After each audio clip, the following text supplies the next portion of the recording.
Welcome to the Wednesday stream. I hope everyone's having an awesome Wednesday. Welcome, everybody. Heat, how's it going? Welcome to your stream. Welcome to my stream, indeed. I worked out with Ellie. She watched a movie most of the time. That's nice. Sharpie Diesel, welcome, and thank you so much for the tier 1 sub at 13 months. That's right, 13 months. Thank you so much for the support. I appreciate that. Welcome, everybody.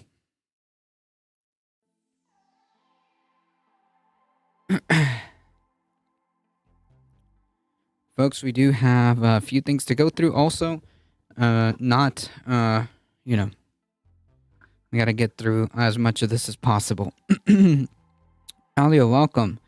A federal judge on Wednesday dismissed Disney's free speech lawsuit against Florida Governor DeSantis, leaving the company's remaining hopes of regaining control of the district that governs Walt Disney to a separate state court challenge. U.S. District Judge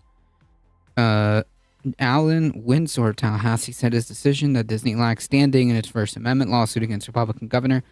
So I guess they lost. Well, Disney did that to themselves.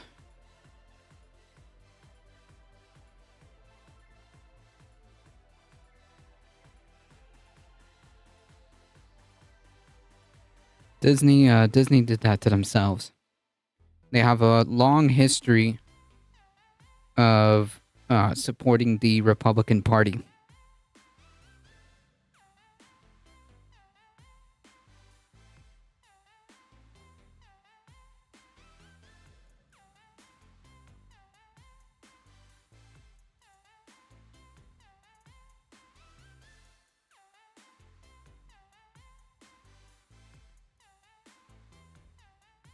So many decisions up in the air right now.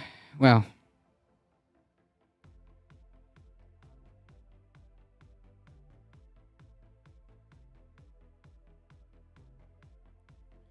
Cosmic Seeking, hi, welcome to a Wet London happy Wednesday.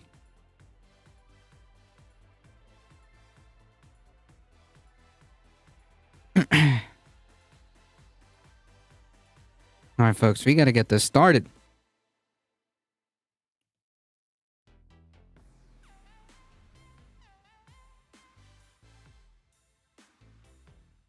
I think we should probably start with the more light stuff,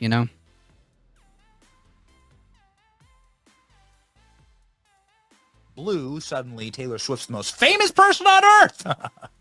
Now she's at every NFL game with her boyfriend, who's backed by Bud Light and Pfizer.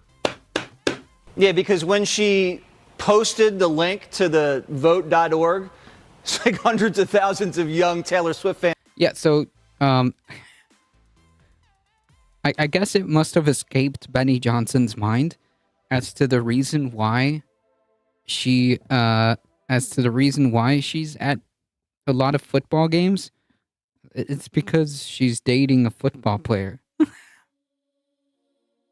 Michael Hassner, welcome. Shake it off, indeed. Oh, my goodness. We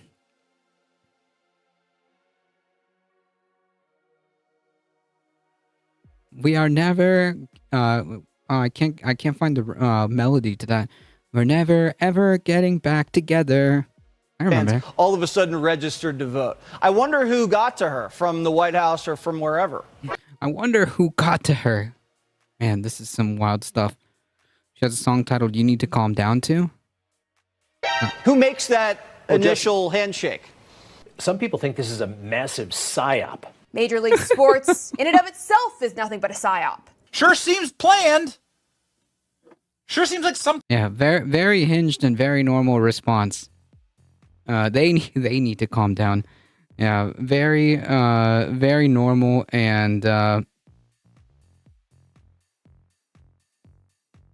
very normal and hinged response to Taylor Swift just existing. Okay.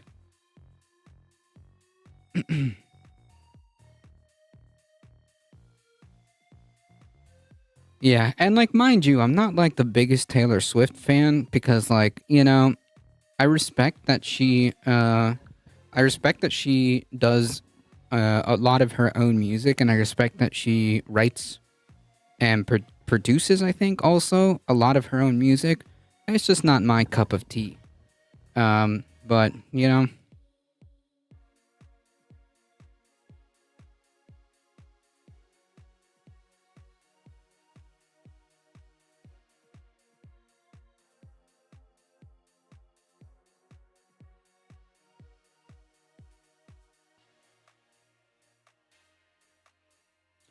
Well, Tay Tay's actually cool. I mean, I'm sure she's a cool person. I'm just saying, like, her music is not my is not my cup of tea. She was also born into privilege and had a dad who wanted to make her a pop star. That does not surprise me. That does not surprise me. Breaking: Donald Trump's former national security advisor John Bolton publicly humiliates his former boss. But John Bolton's kind of garbage, so I don't know like what his words don't mean anything to me. I'm gonna be honest.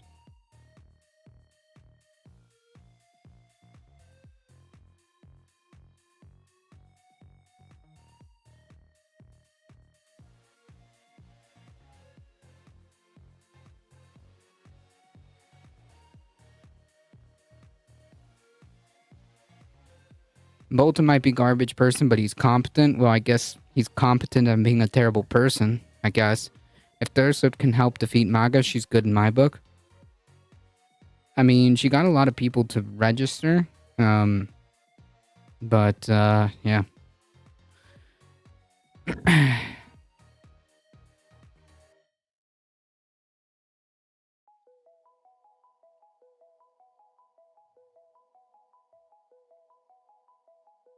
Imagine supporting a football team from San Francisco to own the Libs. Well, these people will do anything to own the Libs. He knows foreign policy, his idea on how to do foreign policy is abhorrent. That's what I mean. Yeah, that's exactly what I mean. Just because, yeah. Unlike Trump, who doesn't even know what state he's in.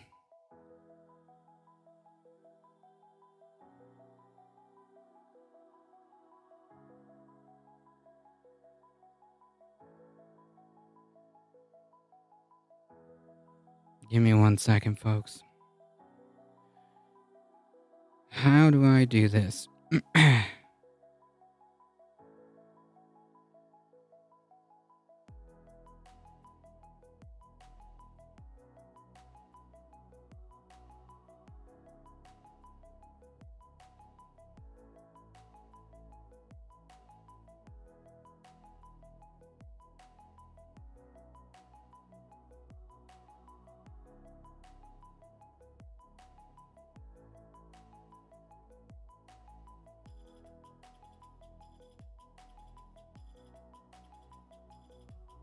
I can't call Bolton stupid or ignorant. That's not true. And Taylor sings and dances in the rain.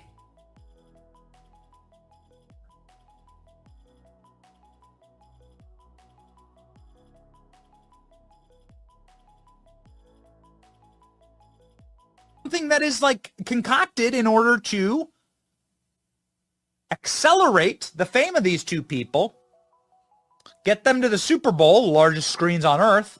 Well, by the way, like, in case he forgot, like, Taylor Swift was already immensely popular before the Super Bowl, okay? Taylor Swift was already immensely popular before she even started dating, the football player. Get maybe like a proposal after the game. This is what I think is going to happen. There's going to be like some type of proposal after the Super Bowl is rigged for the Chiefs. And then the two of these people reach like crazy levels of absolute fame. And then they take all that fame that has been given to them. They're already famous. Isn't Taylor Swift like borderline a billionaire? I'm pretty sure she's like borderline a billionaire. She's incredibly wealthy. I haven't been here in a while. Well, welcome back. What's new? Not much. I'm gonna be honest. She makes $4 billion. She made $4 billion in the last tour alone. Okay, yeah, so she's definitely a billionaire.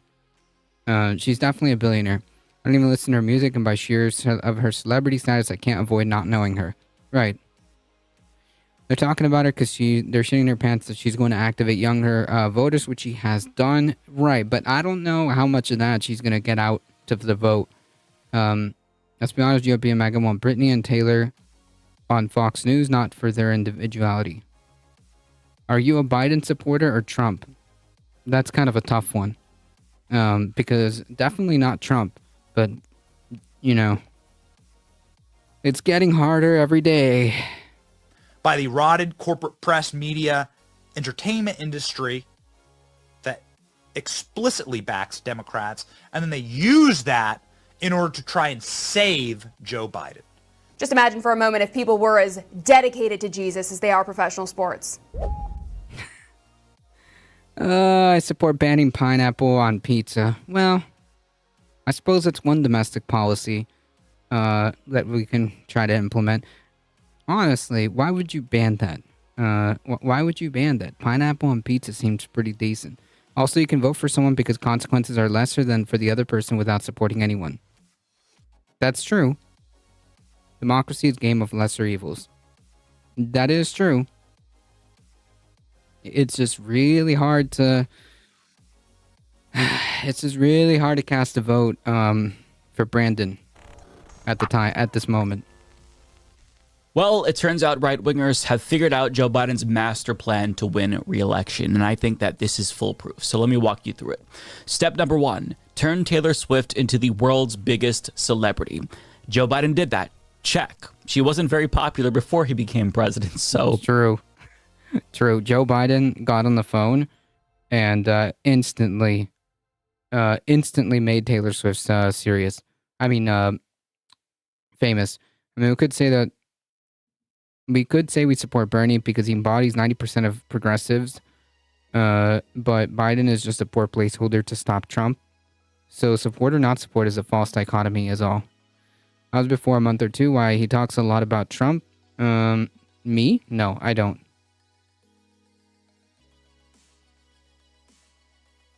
Anti-Trump stuff, yes. He did that. Then he got her to date a specific football player, one who in particular has done ad campaigns with Bud Light and Pfizer. That's really important. And then once you've gotten her to do that, you then rig the NFL for him to increase the status of both of them to turn them into a power couple. And now we're at the point where the stage is set. So all that's left is to rig the Super Bowl for her boyfriend, so that way the camera can see him drop down on one knee after his huge victory and propose to her in a magical moment. And after she says, here's a question. Like, do you think that, like, even if shoot, I forgot what team this guy was in. I forgot what team this guy was in. What if they lose the Super Bowl? Like, he's still going to be incredibly famous regardless, right? Like, okay.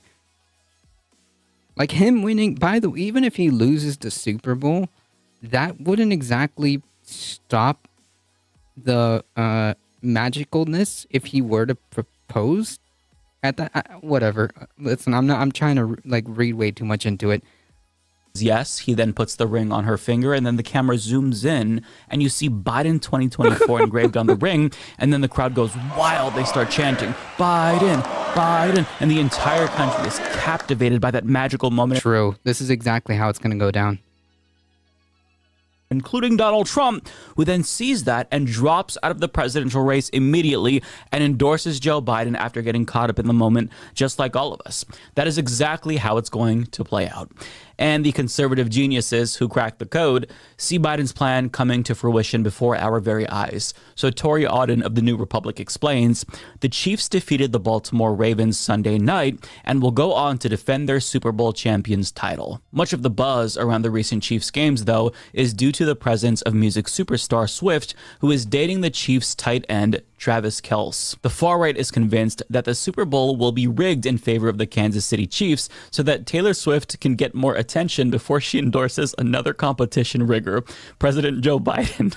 I just think it's so funny that, like, Yeah. as Biden's brain is melting out of his ears, they think that he's able to pull off this massive conspiracy theory. But they Well, yeah, I mean, like, again, this is incredibly necessary for fascism, right? The enemy is both weak, incompetent. Biden doesn't know where he is, but again, at the same time, Biden is also simultaneously able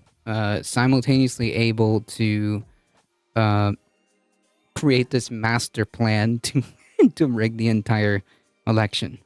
He openly wants to use the army to suppress political opponents. What else do you need? I don't need anything beyond that. True. As if the NFL isn't a golden child of capitalism. True.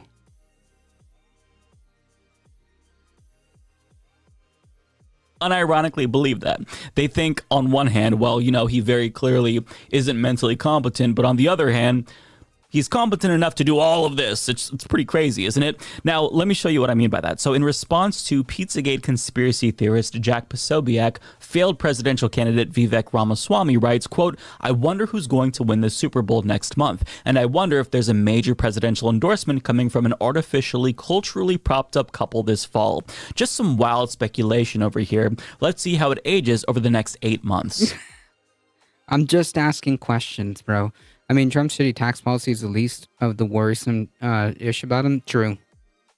And once he spoke it into the universe, a lot of other conservatives began to see it as well, and they've convinced themselves that the Super Bowl isn't just being rigged, but it's specifically rigged because of Joe Biden. It's rigged at his behest, probably because of him. Tim Pool, for example, writes, "How old were you when you learned the NFL was fake?" Yeah. Known centrist. A drooling, mindless mastermind. Exactly. He's both completely not capable, but also apparently is able to orchestrate a national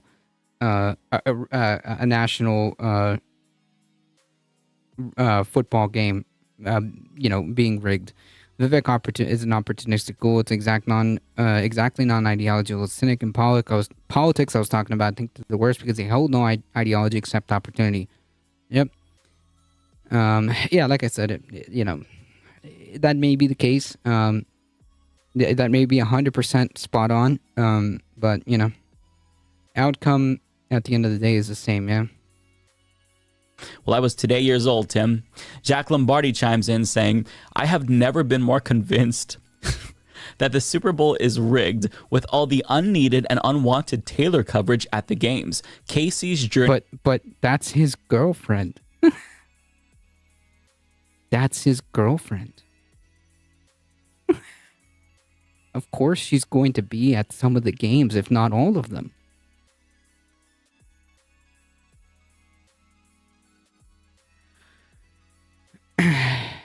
Journey to the Super Bowl, totally scripted. Alio with the 11 biddies. Thank you. I appreciate it. Next, Travis and Taylor together at the Super Bowl appearing happy and in love. Then Casey wins, and then later announcing their support for Biden. Coincidental? Nope. Bought and paid for couple. Shakes my head. Bookmark this post. Oh, I will. I absolutely will.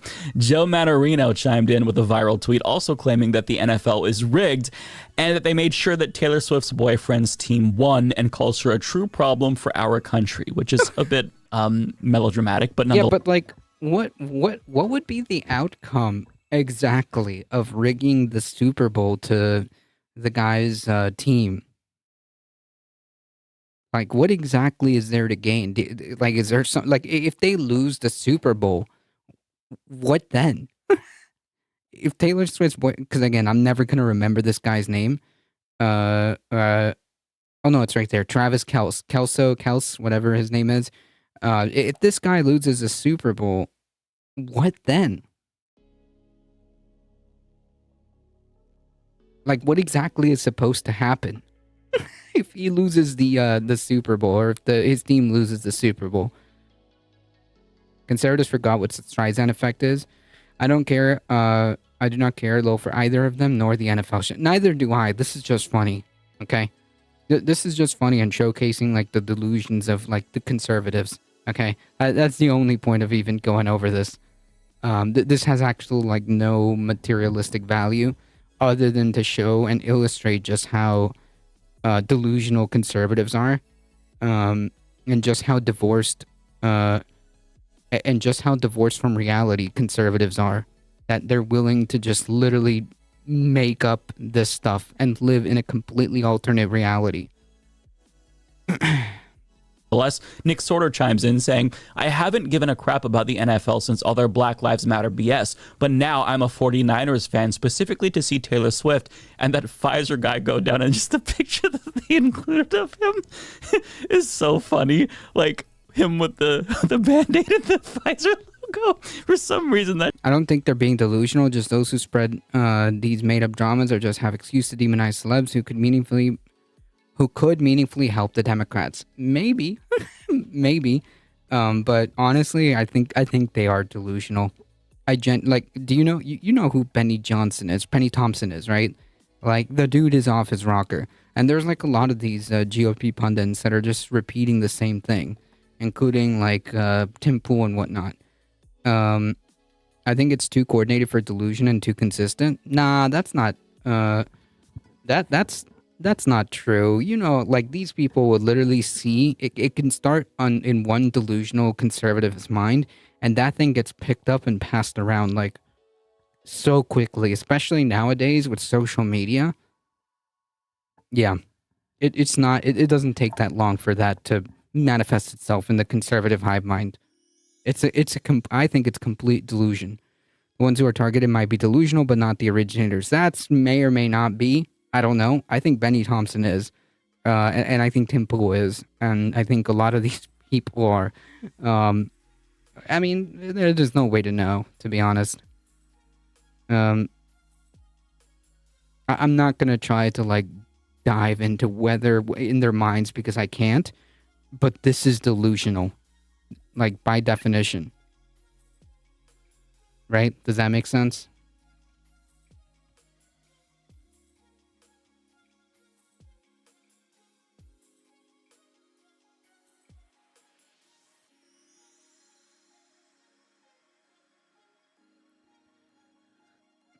Tim Pool, I don't know. I think he's fake, but it's just me. Maybe. I don't know. I'm not gonna try to see whether or not it is, or he does believe this or doesn't. It's plain and simple. Same. We're arriving at the same destination, right? That shit is so funny to me. But unfortunately for you, it's rigged, so I guess that his team's victory is already predetermined. Sorry, I don't make the rules. But conservative flat earther Candace Owens also chimed in with a different take and reminded everyone how she accused Taylor Swift of being, quote, demonic, evil, and Luciferian, adding... Yeah, is this... You know, is this... We went over this Candace Taylor person. Like, does that sound like a normal and hinged person? Yeah. No. No. And this person's also picking up that Tim Pool follows Alex Jones' model type of conspiratorial theories and sells merch for preppers. Yeah, and Alex Jones, whether or not he believes it, is espousing delusional takes that are essentially completely divorced from reality. Doesn't matter if he believes them or not, right?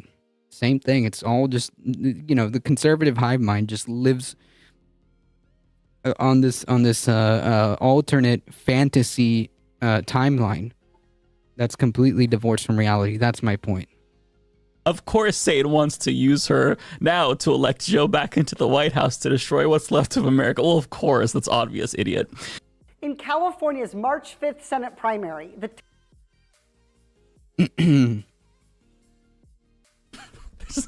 There's a couple of things. Glenn Beck talks about the Great Reset for 9 years and sell pancakes mix. Texture Splunky, welcome. Good day indeed. Give me 1 second, folks. I need to go grab something.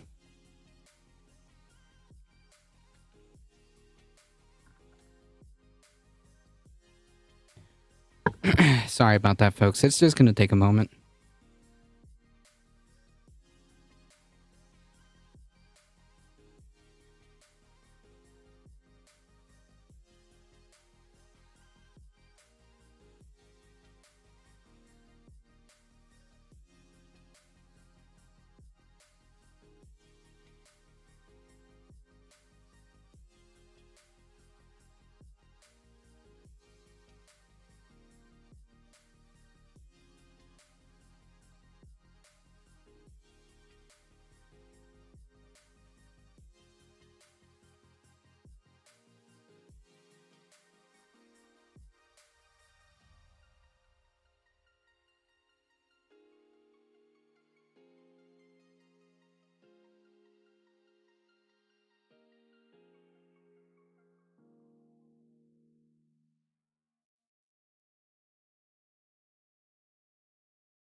Sorry about that.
Sorry, folks.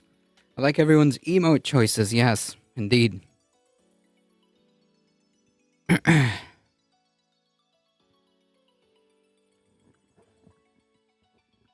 They all do. It's a memo talking point of the day. Tucker did it. I mean, Ben does it.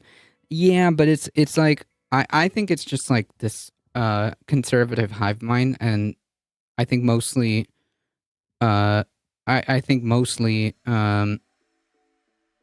it just kind of comes together via social media. They see like one of these people like say it, and then it just gets, you know, it just gets blown up and ends up on, you know, everywhere on conservative media. We got internal Fox News emails on how full of shit they are. It's not honest. They know they're full of shit. Yeah, I mean, I guess there is a section that knows. There's a section that knows. There's a section that is true believers. It doesn't. To me, it's it's pointless to try to differentiate. Because at the end of the day, it's all just contributing to this delusional alternate reality that they constructed. Whether or not they believe in it, whether or not they willingly and knowingly do this is kind of irrelevant. That is fueling their hysteria over Taylor Swift. Obviously, she's one of the biggest stars in the world, and also she's a liberal with a significant amount of political influence. She was able to get tens of thousands of her fans to register to vote with a single Instagram post, and conservatives view that as a threat to their electoral ambitions. And they should. Now, second of all, there's this assumption that the media is fixated on her specifically because she's a liberal. So if you promote Taylor Swift, you're in effect promoting liberalism as well. So you kind of kill two birds with one stone, I guess. But on top of that, a recent New York Times article reports about how Biden aides view Taylor Swift as the endorsement of their wildest dreams, which has led to speculation among conservatives that there's a level of coordination between Taylor Swift and the White House. Now, in reality, I mean, America has always been obsessed with celebrities and who they date. And this is, like, I remember this since I was a kid. So this is really nothing new. And politicians have always tried to court any and all celebrity endorsements that they get. Even if they don't know the celebrity, just knowing that somebody is famous is important to them because clearly they want votes. Case in point. One of the big superstars of the world, Little Pimp. There he is. How's it going? Do you want to come up and say something? Jesus. Well, reason why this is big news for conservatives? Yeah, I guess. But, you know, it also helps to fuel their conspiratorial delusions. Come on, Little Pump. Come on.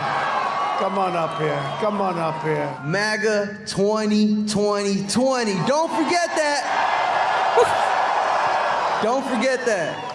And do not vote for Sleepy Joe. Nobody on the left is going like, oh, look, the right wing is coordinating with with rappers now to take down. Like, nobody says this on the freaking on the left. The ex-response was Scott Baio, John Boy, Kid Rock, and I forget who else. Sleepy Joe's such a retired meme now. Even Trump doesn't use it. No. I mean, yeah. Trump was genuinely excited to win the coveted Lil Pump endorsement. Or Ted Nugent, that's true. Like, nobody looks at this and it's like, oh, you know, it's clear that conservatives are coordinating with Ted Nugent to bring down Joe Biden. Like, no, man. Okay. Nobody on the left says this. or as he called him, Little Pimp, which is amazing.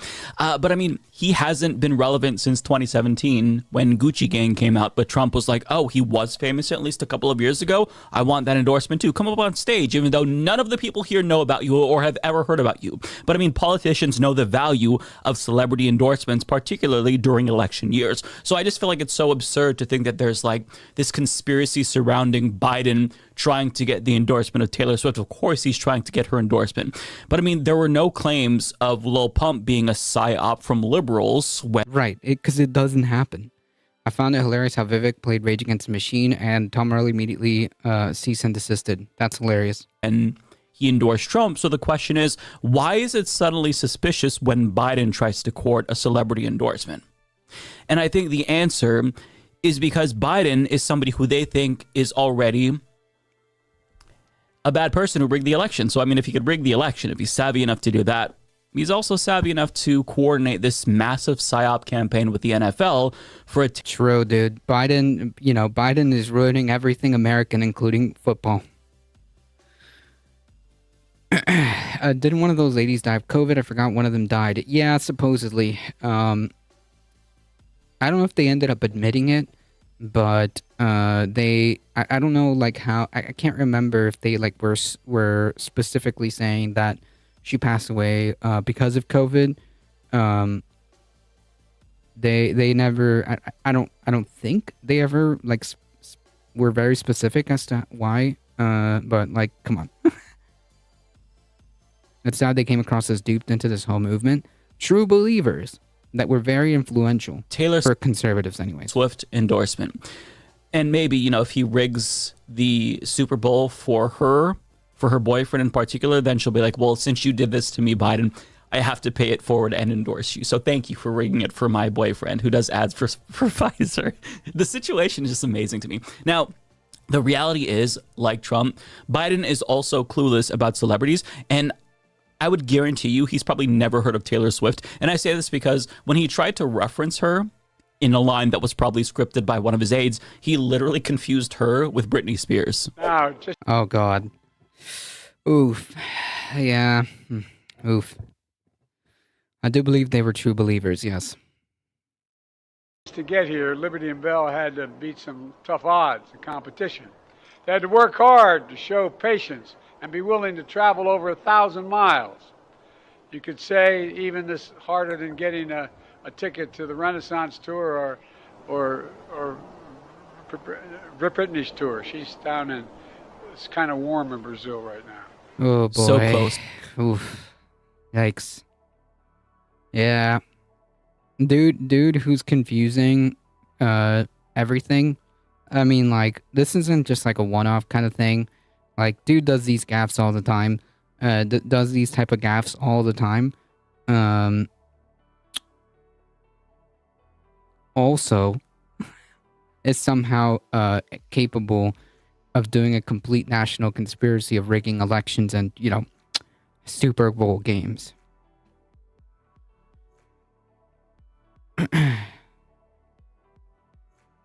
I mean, was it not creepy when Bob Dole was in an actual Pepsi Britney commercial? I don't remember. But yet so far.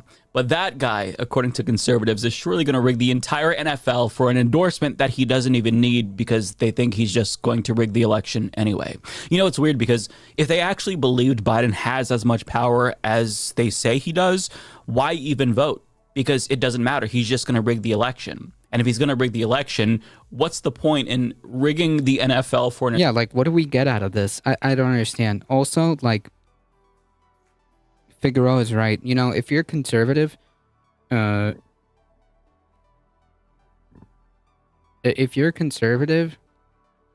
home. If you're conservative, stay home. The election's going to be rigged anyways. It's his memory that's failing him. Yeah.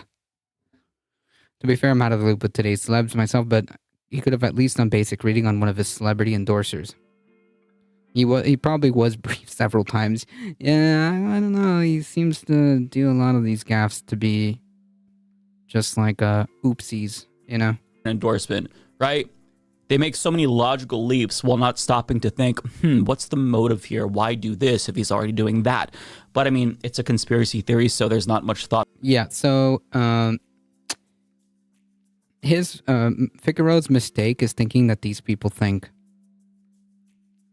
Put into it. Only wild speculation and a little bit of delusion, or a lot of delusion, I should say. But, you know, we've reached a stage in American politics where conservatives are so batshit crazy that Fox News has somehow become the voice of reason in a sense. Now, I say this because Brian Kilmeade, of all people, I think one of the dumbest people on Fox News, he responded to Vivek Ramaswamy's idea that Biden rigged the NFL, and he shut it down. Okay, good for you, Brian Kilmeade. Now, he still had some choice words for Taylor Swift, but nonetheless, he shot down this stupid idea that the NFL has been rigged by Biden for Taylor Swift.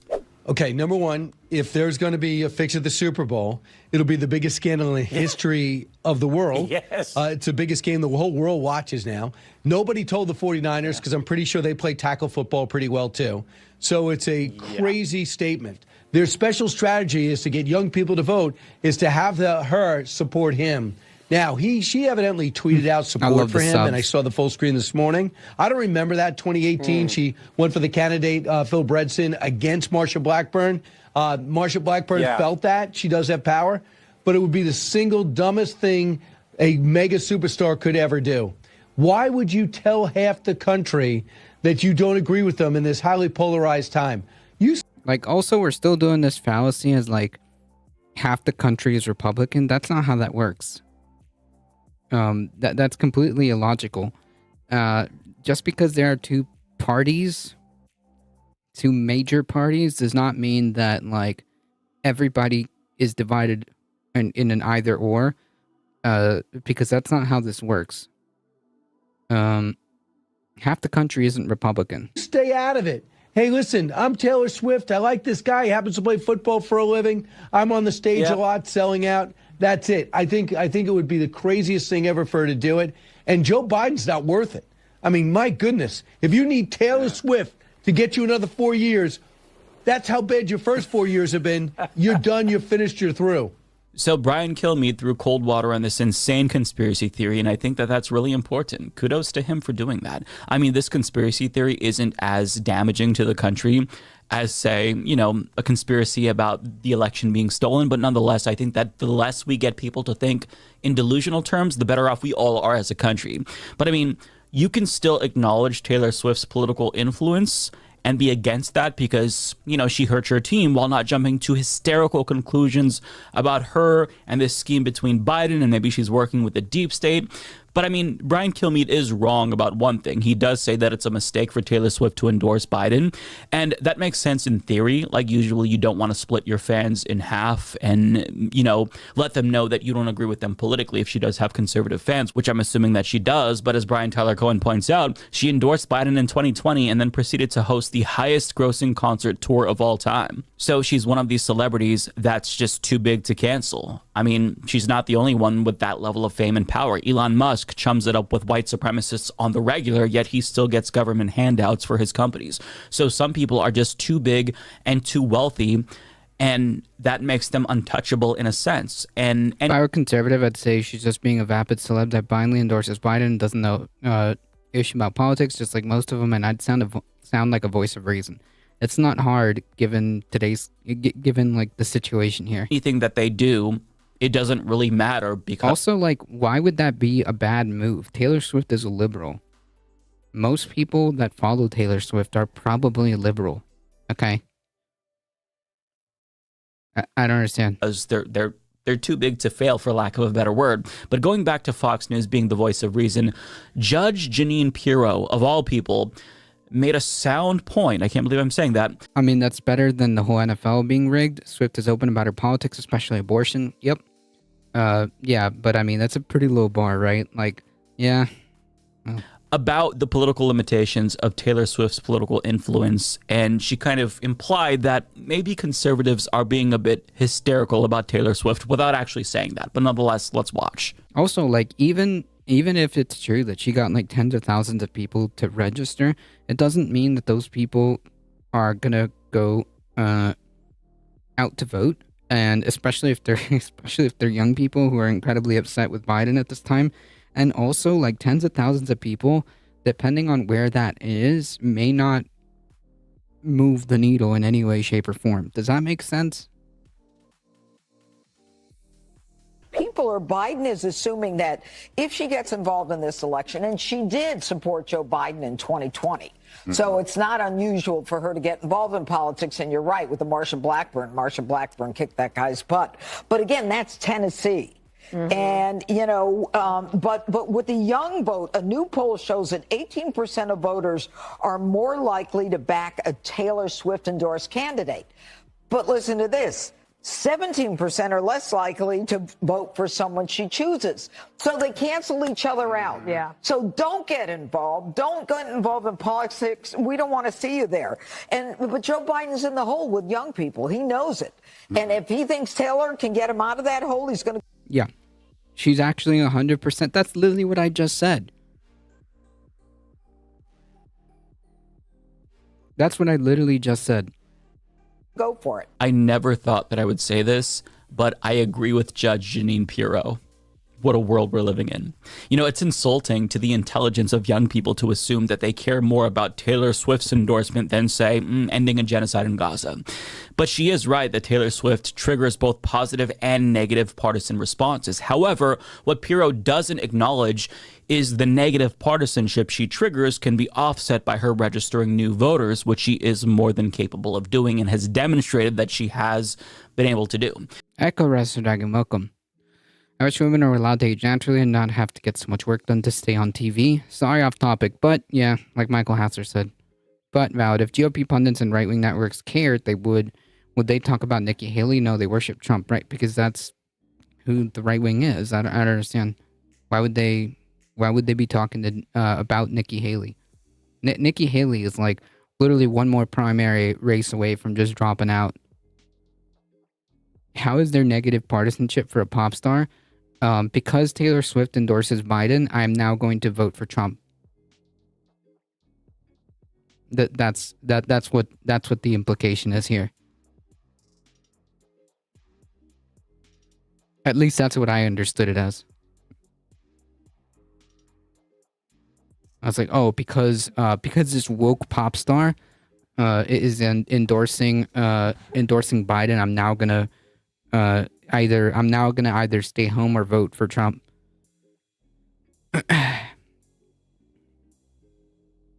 Now, that right there is why conservatives hate Taylor Swift the most. She's become so big, so famous, that she is a literal threat to the Republican Party's power.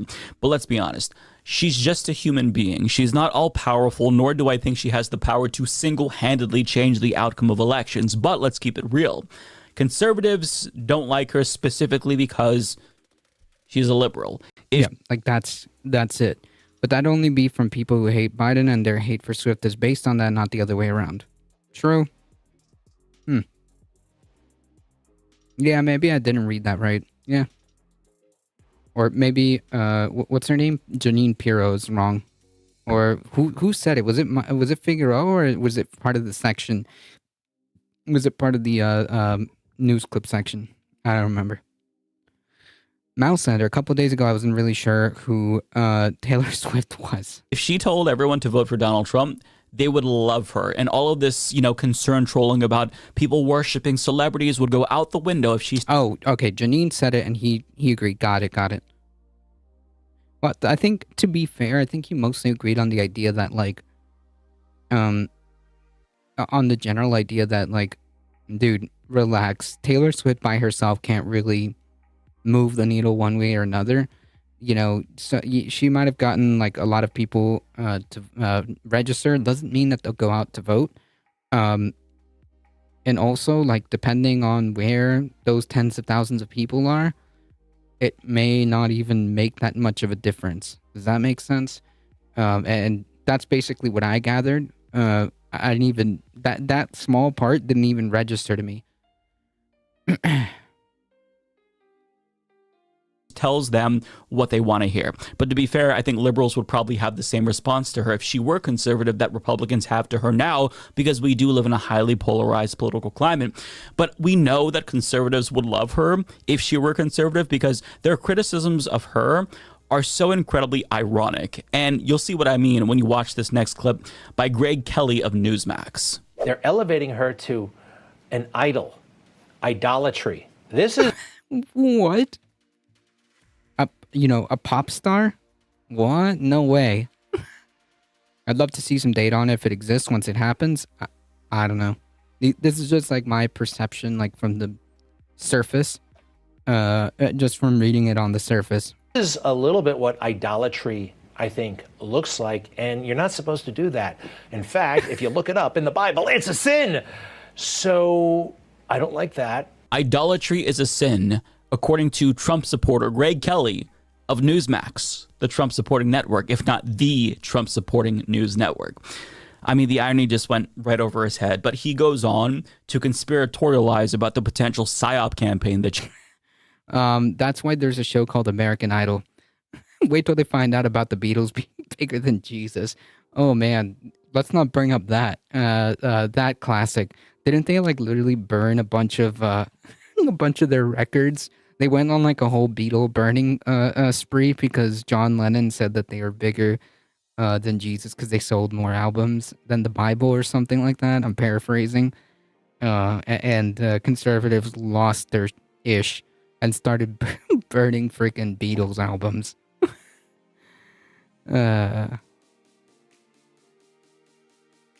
If people love Swift more than Trump, then the world's going in a good direction. They're already freaked out about Lil Nas X song J Christ. Yeah, when because he's mocking like evangelicals, and they flipped out. She's allegedly involved with to boost Biden, and look at one of the ways that he tries to make fun of her. I need to be on the right side of history, and if he doesn't win, then at least I tried.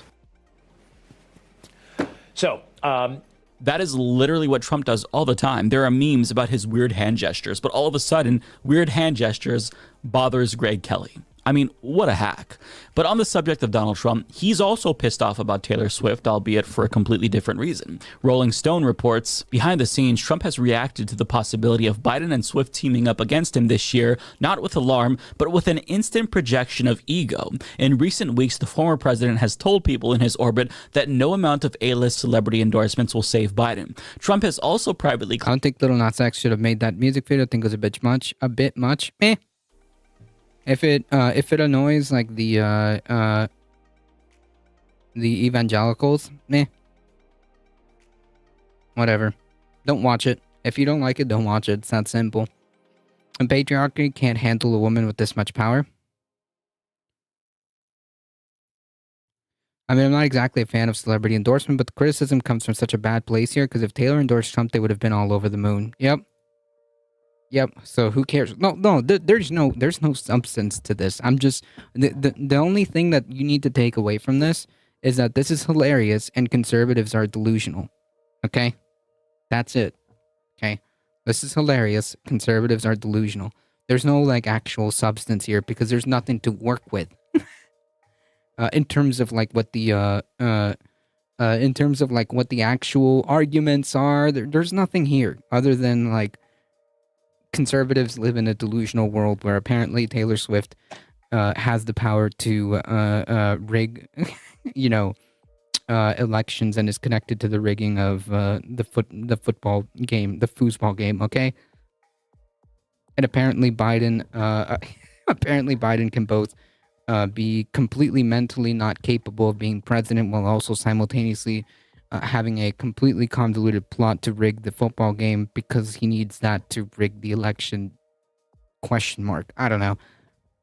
It is funny how they're scared of her. Yeah, I mean, like, again, this is for entertainment purposes. claimed that he is more popular than Swift and that he has more committed fans than she does. A person close to Trump and another source with knowledge of the matter tell Rolling Stone. Last month, the source close to Trump adds, the ex-president commented to some confidants that it obviously made no sense that he was not named Time Magazine's 2023 Person of the Year and honored that. I love Taylor, but I do think she should use her image wisely. Like, what are you talking about? She's using her image as she's always had to advocate for what she wants. You think this is new? Went to none other than Swift in December. In other words, he's jealous of her. Now, I love the claim that his fans are more committed than hers because it's probably true since they literally did an insurrection for him, and I doubt that they would do that for her. But he can't deny that even though his fans might be more committed, her fans are way more intelligent, despite the fact that most of them are probably 12 years old on average. But one last thing that I do want to show you is a clip from OAN. And this host is going to use the Taylor Swift hysteria to concoct a new conspiracy theory about all sports, though. Cool, phenomenons. Taylor could 100% get her fans to do an insurrection if she... And imagine taking over the country with a bunch of Swifties. Okay, I don't know. The question is, would there be enough Swifties to take over the White House? So they're broadening it out, but let's watch. America's pop star celebrity sweetheart joins forces with the top dog in the NFL, playing for the team that's going to the Super Bowl. I mean, let's be real here. This is bread and circuses on steroids. Major League Sports, in and of itself, is nothing. This is bread and circus on steroids? My sister in Christ, what do you think the NFL is? Let's not kid ourselves. Most of her registered fans don't know ish about politics. I don't know, maybe. It's Alice in Wonderland. We're never ever getting back together. See, I know that song. Nothing but a psyop. Get kids plugged into the cycle of going to public indoctrination camps, playing sports for their school, and going to games. So then they become obsessed with some grown man who gets paid millions of dollars every year to throw a ball around while promoting poison death shots and child slave labor through various brand deals and endorsements. So sad. Yeah, so this is wild because like none of these like people would actually advocate for the solutions that would be necessary to solve the problem. Because it is very problematic that you have companies exploiting people for exploiting people's house for money. We know that there are companies operating and using slave labor and benefiting from slave labor.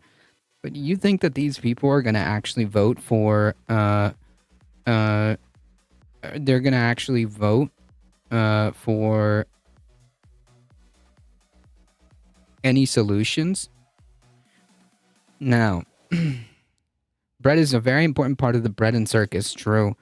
I just think it's a little weird that she still makes songs about her getting through life when she's like 17. She's 37. I think she should grow up, but please correct me if I'm wrong. I'm here to correct you. You're wrong. You can make songs about whatever the heck you want, and you can make songs about what happened to you throughout your life. It doesn't really matter. So, yeah, you're wrong. You can make songs about literally anything. You can make songs about your teenage years. You can make songs about how you're feeling in the moment. You can make songs about a significant other. You can make music about how that one time you went and saw the mountains for the first time. Like, I don't know, man. Blink-182 got famous singing about being a teenager when they were in their 30s. Exactly. I was like, well, I just think they need to grow up. Didn't they literally, what's my age again? What's my age again?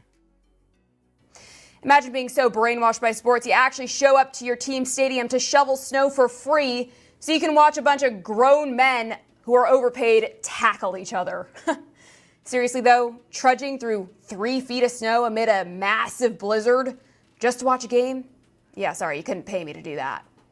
Just imagine for a moment if people were as dedicated to Jesus as they are professional sports. Listen, as somebody who is also not into sports, I would much rather prefer them be dedicated to sports than Jesus. I think that'd be a lot less harmful for society overall. But it's just so interesting to me that she... Conscious Canuck, welcome. He thinks sports is a psyop, but somehow religion isn't. I just don't get the way that their brains work. Furthermore, imagine shitting on people simply finding happiness. I mean, like her, I don't get sports, but I'm also into things that people don't get, like video games. But whatever leads us to happiness or find some enjoyment out of our short time on Earth, I think that's good. Why shit on people because they enjoy doing something? I just don't understand that, but it really speaks to a growing trend with conservatives. They're not only becoming more detached from reality, they're also getting more detached from the rest of the country, because while they conspiracy monger about Taylor Swift and the NFL, normal Americans seem to be enjoying the NFL just fine. Mediaite reports that this was the most watched AFC championship ever, with a peak viewership of 64 million people. So they've just become so detached from the rest of the country, which I think is a logical consequence of them becoming detached from reality, but it's one of the many reasons why they are struggling to find a message that resonates with normal Americans. They've just become too insulated and too tribalistic and overly conspiratorial, and they're just miserable fucking people, and that's why they're unable to win over Americans. But I mean, as desperate as they are to obtain power, I can guarantee relentlessly attacking and conspiracy mongering about one of the biggest pop stars in the world during an election year is not going to help their cause. I think being detached from reality is more important. Yeah.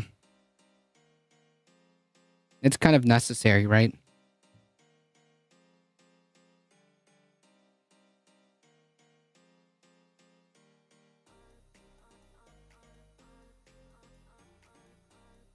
Remind me to get Tim Heidecker on the show, because he's been doing great reporting on Tim Pool as of late.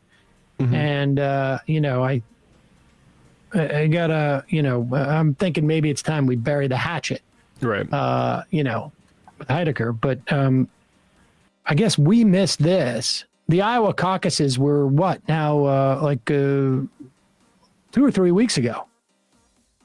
And Tim Pool went to cover the Iowa caucuses live. Now, we bring this up now because it seems like Tim is having some type of crisis, like existential crisis. The other day we covered him, you know, the grift that keeps on grifting. Really sounding sad about how hard his job is and how he could be a millionaire without even having to do his second show. And when he has the second show, he's letting people in the compound who are pouring bacon grease down into his sink, and anybody death threats. Anybody with a septic system knows you don't want to do that. I mean, really, you don't want to do it in general. I mean, because it coagulates. It's just a problem.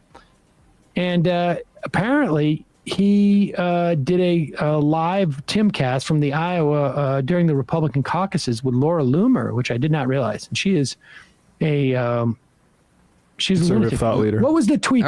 A real thought leader. Yes. You know, when I think centrism, I think Tim Pool. Should we show the tweet first? We showed it, yeah, where it's like him going through the stuff. If you want to see that. Oh yeah, let's just put this tweet up. Yeah, really quick. And this is this the tweet that set him off? Oh no! This was just Will Sommer who was pointing out that Tim has kind of been on a meltdown streak. Okay, yeah, all right, yeah, and here is okay. So here is Tim Pool live in Iowa a couple weeks ago. Everything else is gone. I mean, that one was like just. I still think we need an acknowledgement from Donald about what happened to Operation Warp Speed. There's been a lot of Americans that have been injured. One of them was here at the. I'm so sick of talking about this. We haven't had it. Oh man. It's still a major issue because let's just say he comes into office. The CIA, Peter Daszak, Echo Health Alliance, all they have to do is restart and do whatever they did again, because there isn't a conversation about, hey, I learned my lesson. Hey, there's some mistakes. I should have done something better. Absolutely not. Absolutely not. When still he's telling people to get boosted just a few freaking months ago. The policies and it's funny when I see like these centrist type journalists who don't like Donald Trump actually arguing with people over this, and they're putting things like, man, I really don't like Trump, but Operation Warp Speed was therapeutics and vaccines by choice. It was never forcing people to get medical treatments, and when that happened, he came out and said they shouldn't be doing this. And now years later, I'm just like, dude, it's 4 years later. Okay, I get it. Yeah. We should never forget how bad those things were, but it's weird to me that we look at these blue state governors who literally murdered people in New York, and it's like, but Donald Trump. Citation needed? Question mark? It funded also, scientific research. Can I just say something too? Can I just say it goes back to the concept of revolution. Look, I understand people have to provide for their families, and so I'm not trying to sound like a cold-hearted bitch with what I'm about to say, but everybody has choices. Everybody has free will. And I'm really sick and tired of listening to people say things like, oh, I would have lost my job, or, oh, well, I would have been fired. You either stand for something or you fall for everything. And if more people in this country would... Not a cult, by the way. Not a cult. Yeah, all he says is truth. True. Not a cult, by the way. Avengers, thank you for the follow. I appreciate that. Have stood up and taken to the streets and fought back against these tyrannical lockdowns. She locked herself to the doors of Twitter back in the day. Literally chained herself to the doors of Twitter. Trump never forced the vaccine on anyone. President Trump never forced extended lockdowns. President Trump never forced people to wear masks. But Trump told people. What were the results of that? I'm just curious. Free will, Tim Pool is he's a far right person. He's not a centrist. I'm memeing on that one. People allow Trump their children to be Thomas forcefully Macy, vaccinated. who was against lockdowns. Trump attacked Sweden, who decided not to lock down. That's a fact. I still want an acknowledgement of it, and because we don't have an acknowledgement of it, because Trump still believes that the vaccine saved hundreds of millions of lives. Let me take it into the scenario could again unfold. Okay, I'll tell you why I'm done with this. Because the anti-Trump people say Trump did the exact same thing Ron DeSantis did, but Trump was wrong when he did it. And then the DeSantis people are like, DeSantis did the same thing that Trump did, but DeSantis was right when I'm like, dude, in the beginning of COVID and the lockdowns, Donald Trump said 15 days to slow the spread.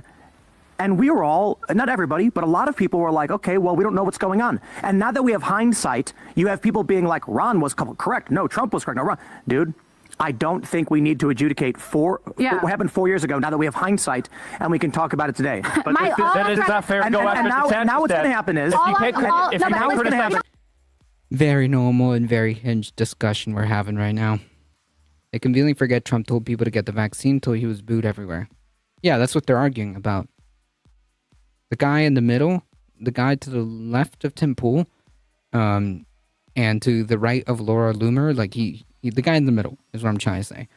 That's his problem. His problem is that he's complaining that Trump did tell people to get the vaccine.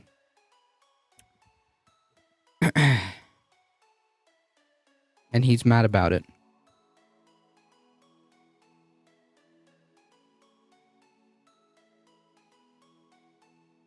I recommend take the vaccines. I did it. It's good. Take the vaccine. Thank you, Trump. Trump on this. Now it's going to happen. Everyone's going to just keep going back to 4 years. Yeah. 4 years ago. No, I'm asking what happens next year? Can we get an AG that actually looks into the creation, the funding, all that, and prosecute? Can we arrest Fauci? Can we please arrest Fauci? We can't. All I'm trying to say. Can we please arrest Fauci? Is that, people have their opinions, very strong opinions about COVID. I'm, the biggest Trump supporter there is, and I never took the vaccine, never got boosted. There are no opinions. You're either right or you're living in La La Land. Never will. I'm a proud anti-vaxxer. Oh, we know. We know. Did get boosted. Right? I just want to see more personal. I'm losing my fucking mind. I feel like I'm moderating a zero hedge debate. Fuck up. Yeah, dude. This is what I felt like at the zero hedge debate, dude, by the way. Holy fucking shit. Let's just not talk over each other. I have had this debate 7,000 times. Oh man. And I'm sorry. I'm losing my fucking mind. I am so over people being like Trump was bad because Trump did a thing. No, I agree with you. We did not know what was happening 4 years ago. And now we are 4 years on with mass illegal immigration, 10,000 people per day, and you're talking about a vaccine program for 4 years ago. And here we go again. The comments were made a couple of weeks ago by Donald Trump about this. He's such a basement dweller at heart. True. I can't quite understand why we can't get over it. Can't get over what? How disgusting these people are? Me neither. Donald Trump came out and said it should be your choice. Yes, that's my point. We're done. He said you should get. Do you guys think that the reason why we talk about okay, all right, let's solve this. Oh shoot, Moonlord's catching strays.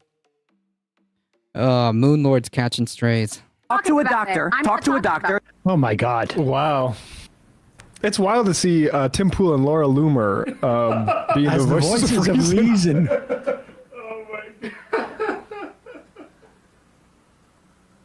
Amazing.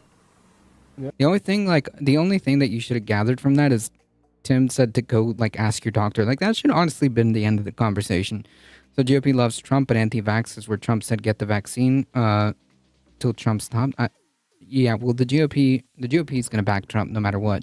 But the point is that they're mad, or some of the more extreme elements are mad, if that can be even divided. Some of the more extreme elements are angry because he said those comments. That's what that argument was about. Yeah. I just think he's getting sick of it. He's getting sick of it. Probably some administrative stuff being annoying in the background too. A lot of administrative stuff probably he's dealing with. You do get the sense that he's gearing up to maybe downshift. If Donald Trump doesn't win, he's going to run away. Who knows?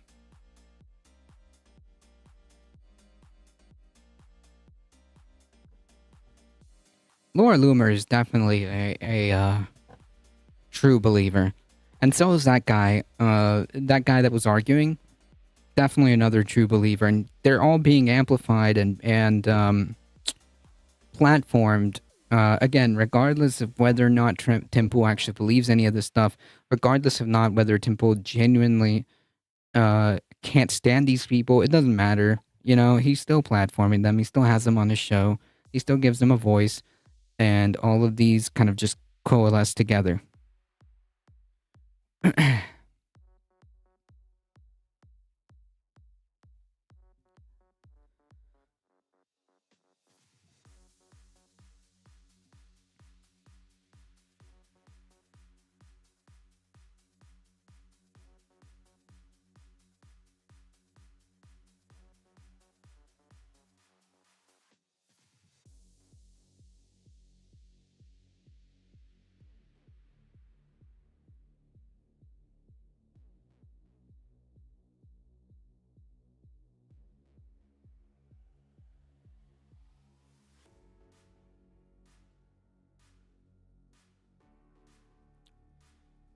I think he's sick of having others who have their own narrative. But it's his narrative. He's on board with this. It's his train that he's riding.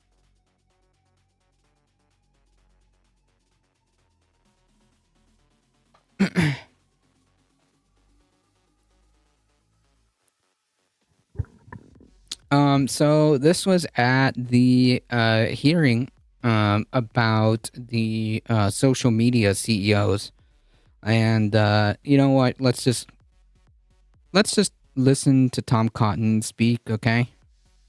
Don't mind me. Just listen to what he says. Of what nation are you a citizen? Singapore. Are you a citizen of any other nation? No, Senator. Have you ever applied for Chinese citizenship? Senator, I served my nation in Singapore. No, I did not. Do you have a Singaporean passport? Yes, and I served my military for two and a half years in Singapore. Do you have any other passports from any other nations? No, Senator. Your wife is an American citizen. Your children are American citizens. That's correct. Have you ever applied for American citizenship? No, not yet. Okay. Have you ever been a member of the Chinese Communist Party? Senator, I'm Singaporean. No. Have you ever been associated or affiliated with the Chinese Communist Party? No, Senator. Again, I'm Singaporean. Let me ask you some hopefully simple questions. You said earlier... Holy racism, Batman. Whew. In response to a question that what happened at Tiananmen Square in June of 1989 was a massive protest. Did anything else happen in Tiananmen Square? Yes, I think it's well documented. There was a massacre. There was the indiscriminate slaughter of hundreds or thousands of Chinese citizens. Yeah. It's a requirement to serve for 2 years. Yeah, because he's a citizen there. But, you know. Is that a DSA shirt? Me? No. Like my shirt? No. Of what nation? Mr. Cotton has a limited mind. No, he's just a racist. Okay. That's it. That's about as that's where it begins and ends.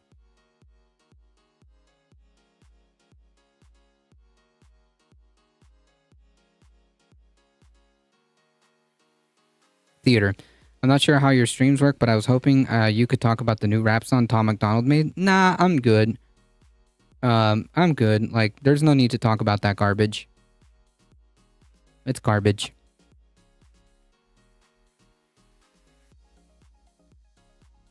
Tom McDonald is garbage. Like, he's actually, like, a genuinely, like, bad, like, garbage person. So, yeah, I'm good. I'm good. There's no point in even, like, in entertaining that. Like, what are we gonna talk about?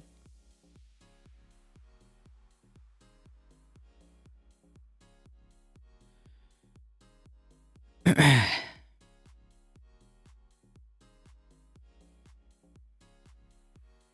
just wanted to hear your views on it. Sorry, I didn't mean to upset you. I'm not upset.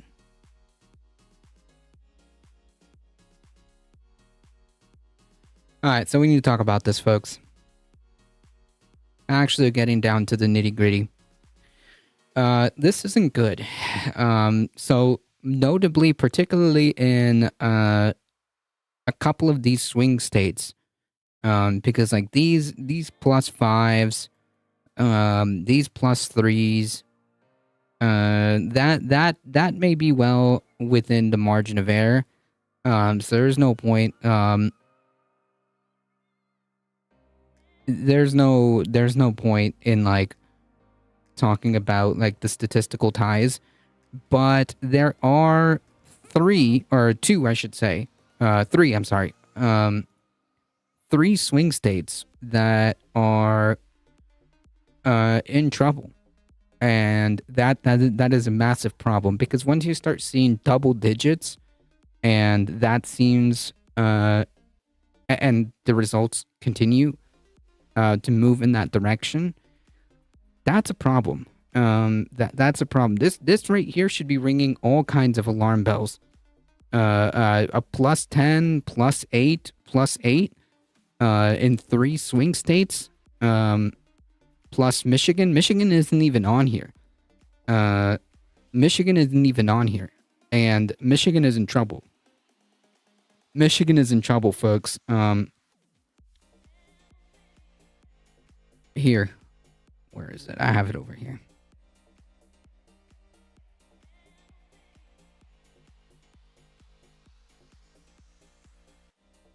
Biden's support for Israel has hurt the campaign badly, with the sizable Arab American population in Michigan, and his team is scrambling to find other paths to victory in the battleground state, according to 2 campaign advisors granted anonymity because they aren't authorized to speak publicly about the strategy. Like, what's the strategy is to, like, the strategy is to, like, face this, and face it now if the intention is to win. Because if this is how things are, it's February right now. It's February. That's what, 8 months? 8 months before the election? And we're seeing double digits on 3 to 4 of the swing states? Potentially? We're seeing not so great numbers in a handful of the swing states. That's not good.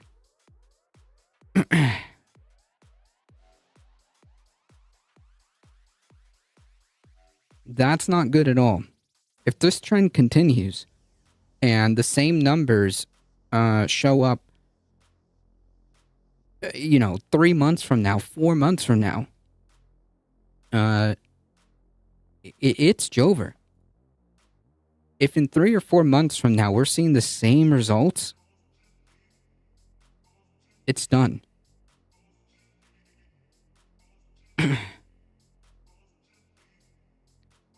And what's even more disturbing is that as of right now, unless things change, Biden's predicted to lose the Electoral College.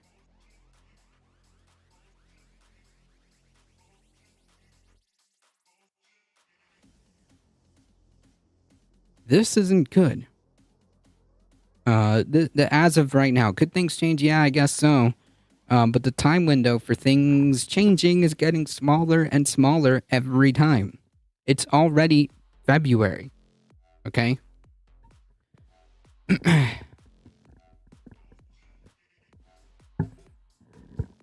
And as this tweet points out, the irony of this entire situation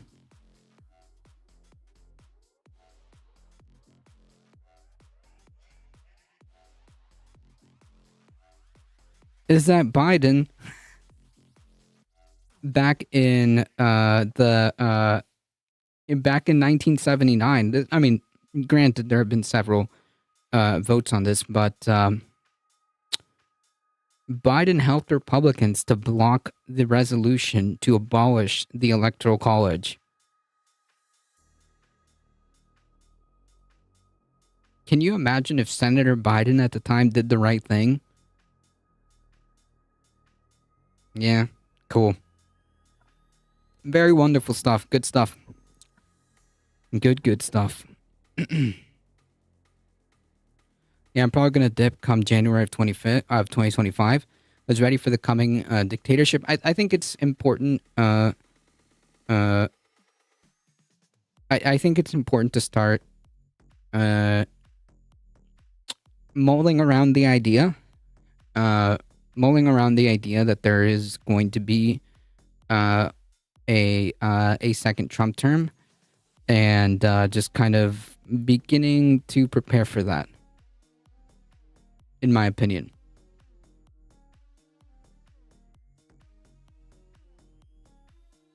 He does dumb things, and he's going to do dumb things again.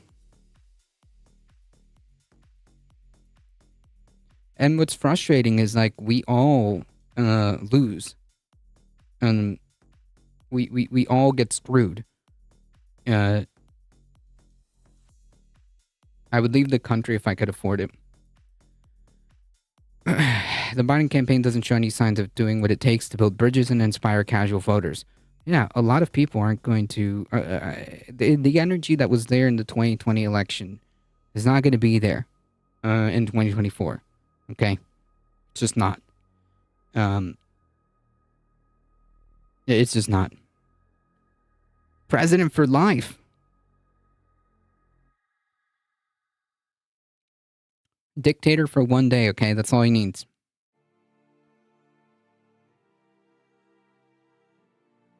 And if it is the case, if the outcome ends up being that Biden loses, it will be completely and solely the Democrats' fault. 100%.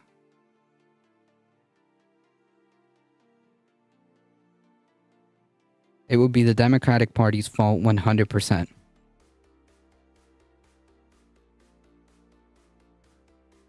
I don't want to hear it. In the event that Biden loses, I don't want to hear it.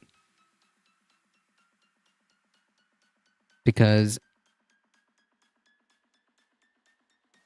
I've been talking about this for months now.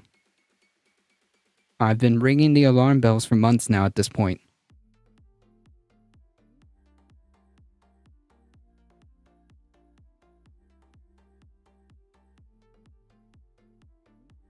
Hope that's a short life. Well, given he's not exactly the healthiest of healthy.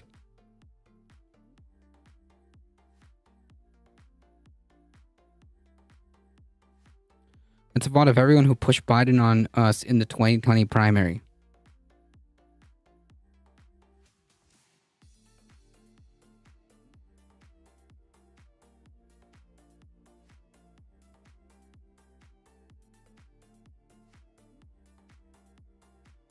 Abolish 101 greets from EU. There was never a bigger plan. Like, listen, 2020, fine. We got rid of Trump, okay? But the point that the Democrats should have done at that point, because he said that he was going to be a one-term president. He said that he was just there to be a transitory president, okay?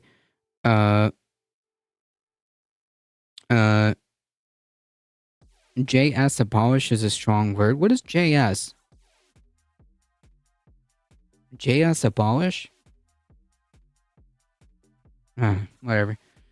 A 4-hour account.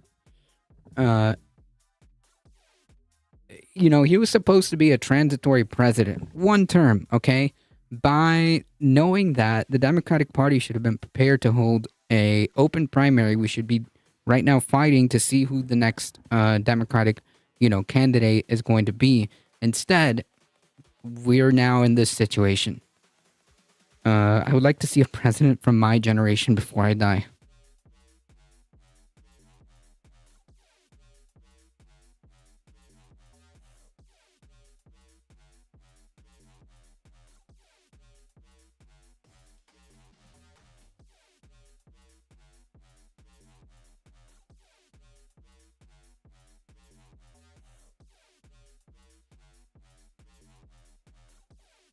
And now we're here. This is 100% the Democratic Party's fault.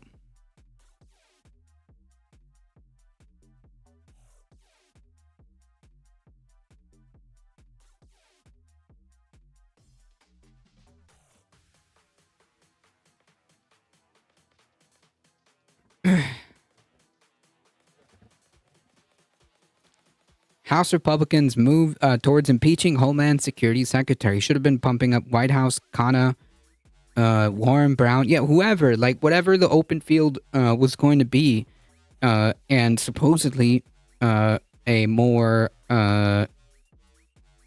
progressive open field that would have probably yielded way more better results. We wouldn't even be in this situation. You're right, Holy City. Greedy after the last member of their generation. House Republicans voted along party lines after midnight on Wednesday to move towards impeaching the Homeland Security Alejandro Mayorkas for a willful and systemic refusal to enforce immigration laws as border security becomes a top 2024 issue for conservatives. In a charge against a cabinet official unseen in nearly 150 years, the Homeland Security Committee debated all day on Tuesday and well into the night before recommending 2 articles of impeachment against Mayorkas to the full House. The committee Republicans voted in favor, while the Democrats unified against 18-15. The partisan showdown reflected the Republicans' efforts to make Republican presidential frontrunner Trump's hardline deportation approach to immigration their own.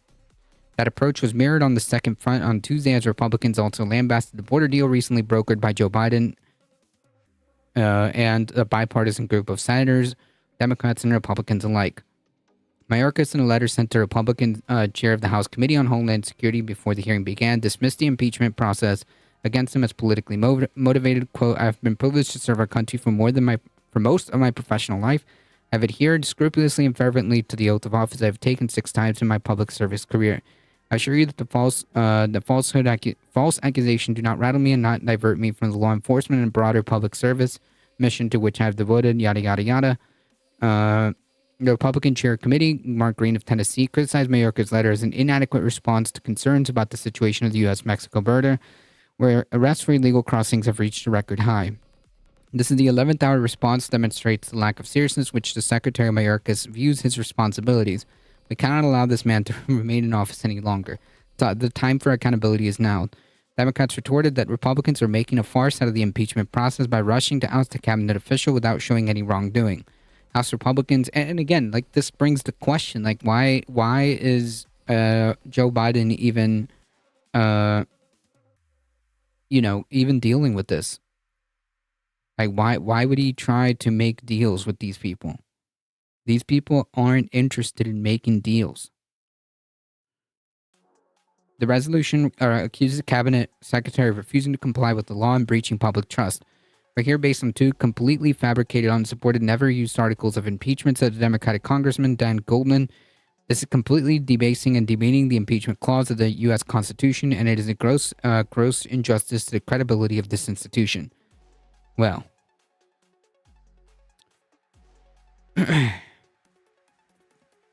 Johnson is expected to address the White House on Wednesday. At a press conference on Tuesday, he dismissed the claims that Republicans were doing Trump's bidding as absurd and insisted that they were instead focused on addressing the situation at the border. Quote, our duty to do right by the American people. Well, he doesn't want to address the situation at the border to the extent that that exists, because when given the opportunity, he doesn't want to take it because that's, yeah. Our duty is to do right by the American people, to protect the people. The first and foremost job of the federal government is to protect its citizens. We're not doing that under President Biden. Our majority is small. We only have it in one chamber. We're trying to use every ounce of leverage that we can, that we have to make sure that this issue is addressed. Yeah, and the Democrats are eagerly trying to play bipartisanship with this. The White House attacked Johnson for flip-flopping, noting that the speaker previously called on members of both parties to come together and address the broken border. Today, Speaker Johnson claimed he believes the action should be taken to secure the border, said White House spokesperson Andrew Bates. That's exactly what President Biden and Republicans and Democrats in the Senate are doing. Speaker Johnson should join them.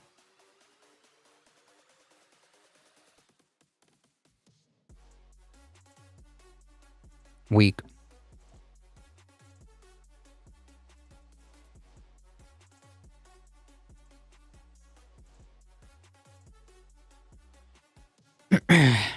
Switching gears here, Utah joins 10 states in regulating bathroom access for transgender people because, of course, you know, the party of big government.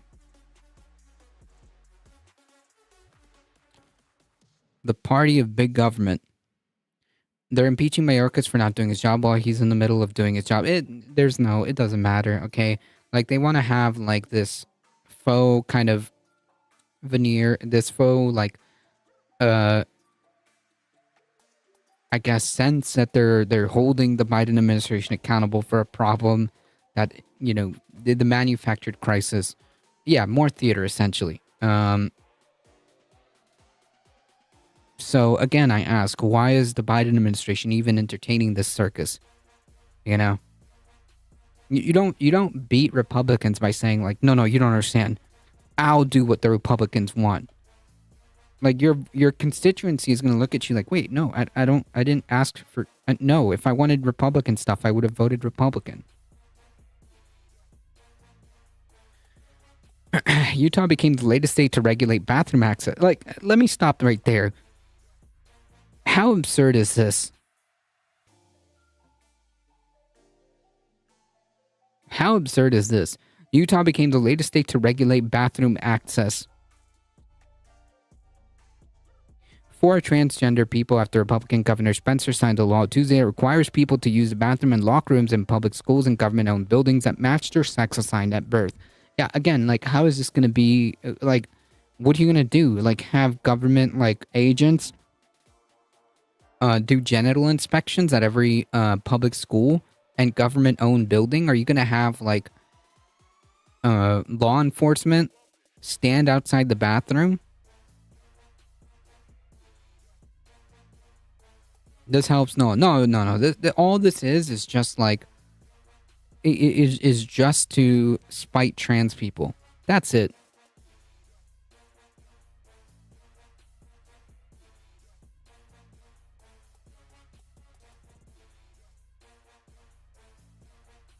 Under the legislation, trans people can defend themselves against complaints by proving they had gender-affirming surgery and changed the sex on their birth certificate. Which, by the way, Florida is doing away with the IDs on that one. It's getting serious in Florida. Opponents noted not all states allow people to change their birth certificates, and many trans people don't want to have surgery. The legislation also requires schools to create privacy plans for trans students and others who may not be comfortable using group bathrooms, for instance, by allowing them to use a faculty bathroom. Something opponents say may out transgender children. We want public facilities that are safe, accommodating for everyone, and this bill increases privacy protections for all.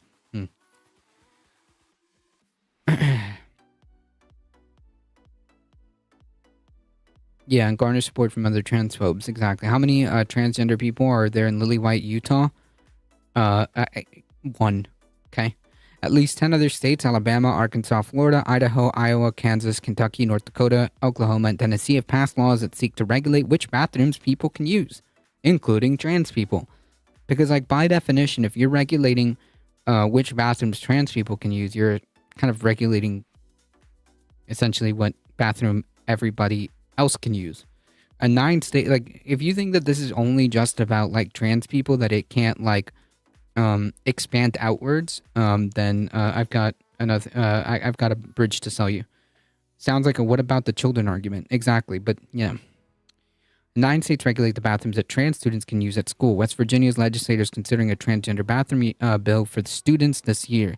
Again, how is that going to be enforced? Like, explain that one to me. Are you going to have teachers do, like, genital inspections on children?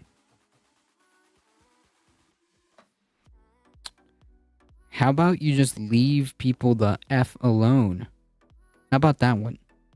The Utah bill requires any new government buildings to include single-occupant bathrooms and asked that the state consider adding more of the bathrooms to increase privacy protections in existing government buildings. It did not provide any funding for such upgrades. Wow, amazing. Yeah, they're just hate bills. Exactly. The sponsor, Republican Kara Berkeland, said she was trying to make it illegal for a naked man to be in a bathroom with an 8-year-old girl. Well, as you know, as things would have it, it is actually illegal for that already. Wouldn't you know? Said a situation happened at a public facility in Salt Lake County, and officials said they couldn't do anything about it because the man said he was trans. What situation? Can you cite like a police report so we can take a look at the situation? Or is that just like a made up thing? Okay. Because if like the implication is like some naked man attacked a child. The issue is a grown adult attacked a child. That's the issue. Not that they're trans or not.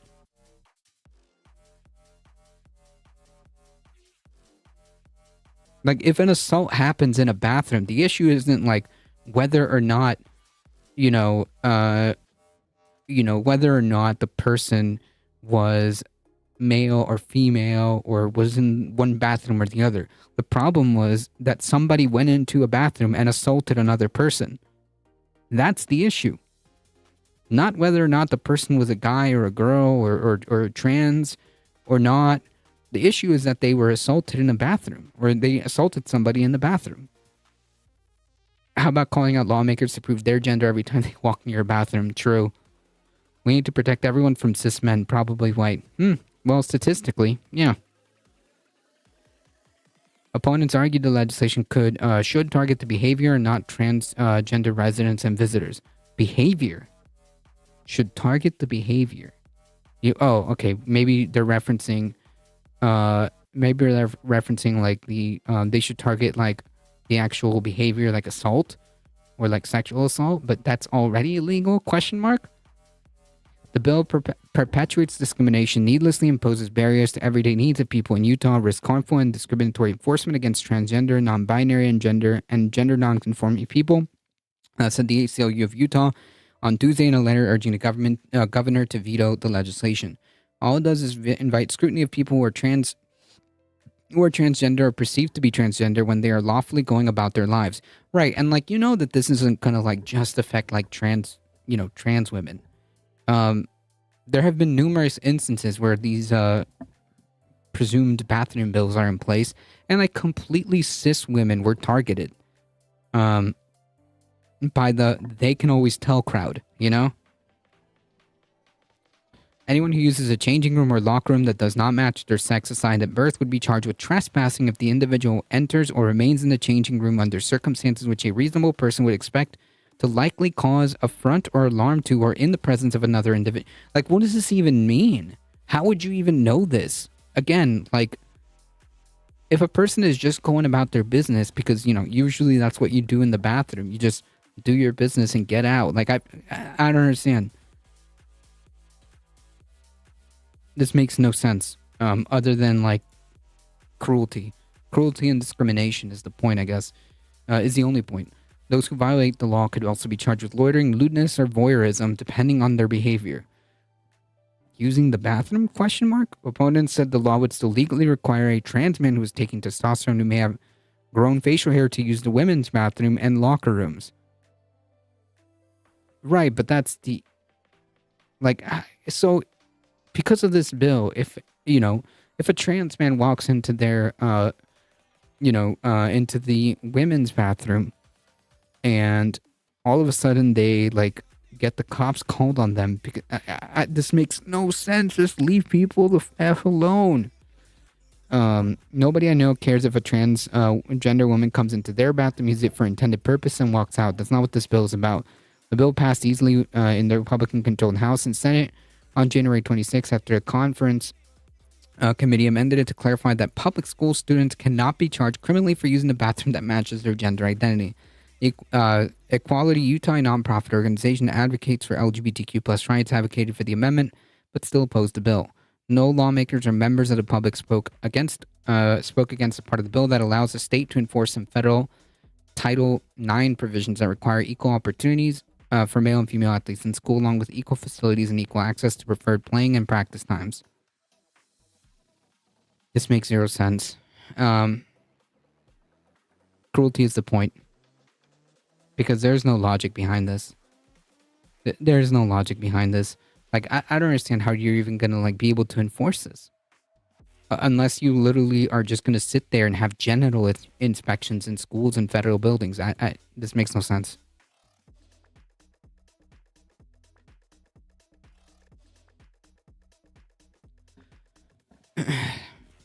So a couple of you folks may have already seen this story or heard of it, but Pennsylvania man arrested after allegedly killing his father and displaying the decapitated head on YouTube, which remained for several hours, by the way, on YouTube. A Pennsylvania man has been arrested after allegedly killing his father before displaying his decapitated head in a gruesome YouTube video while spouting right-wing conspiracy theories because, of course, this person is accused of killing his father, police told NBC News. While police did not release the victim's age, public records show him to be 68. He was taken into custody about 100 miles away from the crime scene on suspicion of first-degree murder, abuse of corpse, and possessing an instrument of crime with intent. According to the court docket, he was arraigned at 4 a.m. and denied bail for obvious reasons. In the YouTube video, which was titled That Calls to Arm for American Patriots, and is cited in a police complaint, he's seen wearing gloves and holding his father's head in a plastic bag. Later, they can be seen in a cooking pot. Yeah.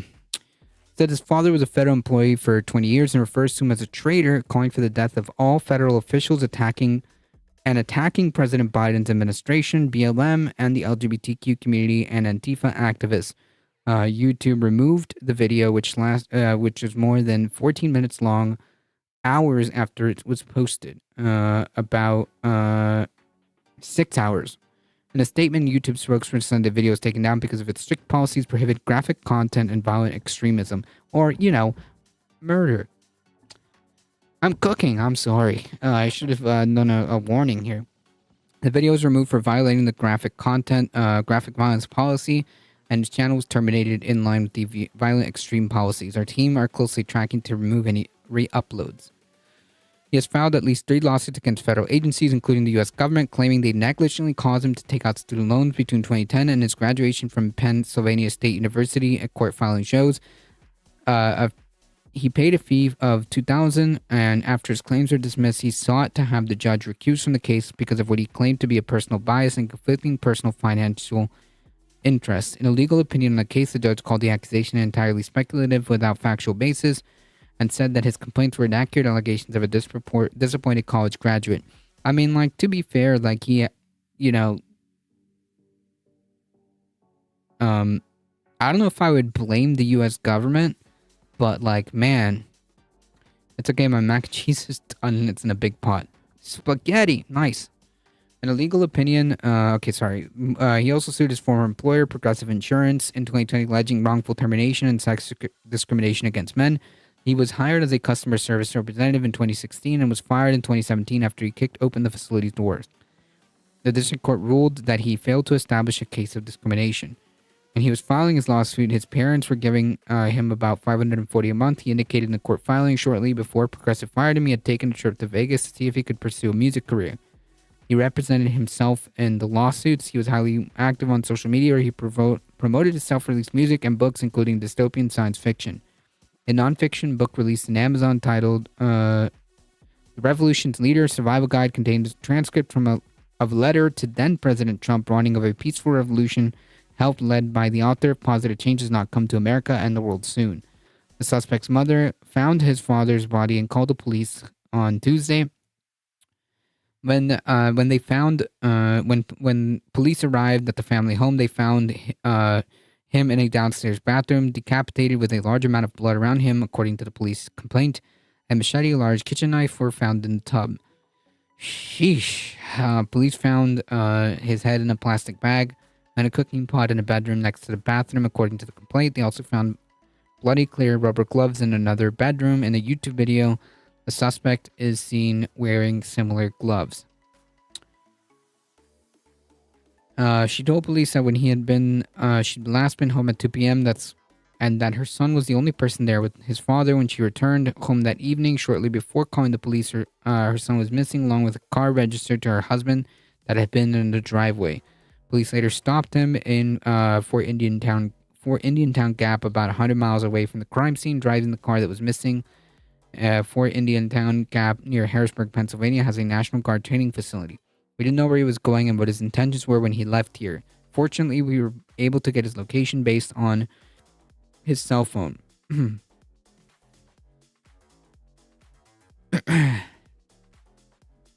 phone pinged near the Indian Town Gap National Cemetery, and again just outside the National Guard base, where police found the car outside. Angela Watson of Pennsylvania's Department of Military and Veteran Affairs, which oversees the National Guard, said Wednesday. He jumped over a fence and entered the base. The National Guard and Pennsylvania State Police were both contacted to help find him, and officers took him into custody without incident, Watson said. She added that he was armed with a firearm, but no one was injured when he was at the base. Middletown Township Detective said the police had a couple of prior contacts with the suspect as far as 10 years ago and some recent. Yeah, I mean, like, this dude is just a product. This incident is an example of the downstream stochastic terrorism that continues to happen in this country, and that's being fueled by people like Trump and all these like far right pundits like Matt Walsh, Tim Pool,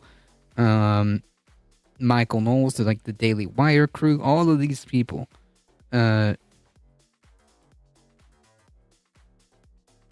Essentially doing stochastic terrorism. This is the result. This is the result.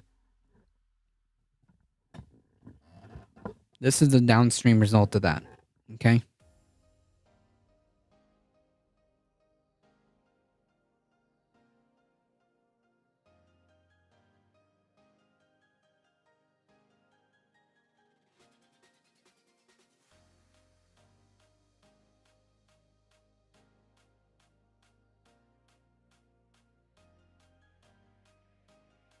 Blah, indeed. All of these clowns have a blame to shoulder. All of them.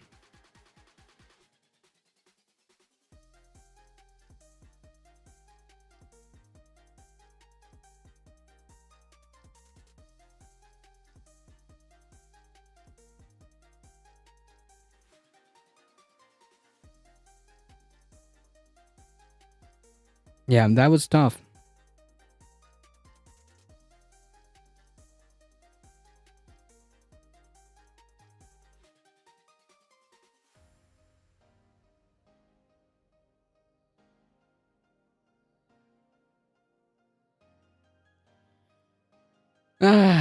Yeah, so yeah, this is bad. I just caught this. The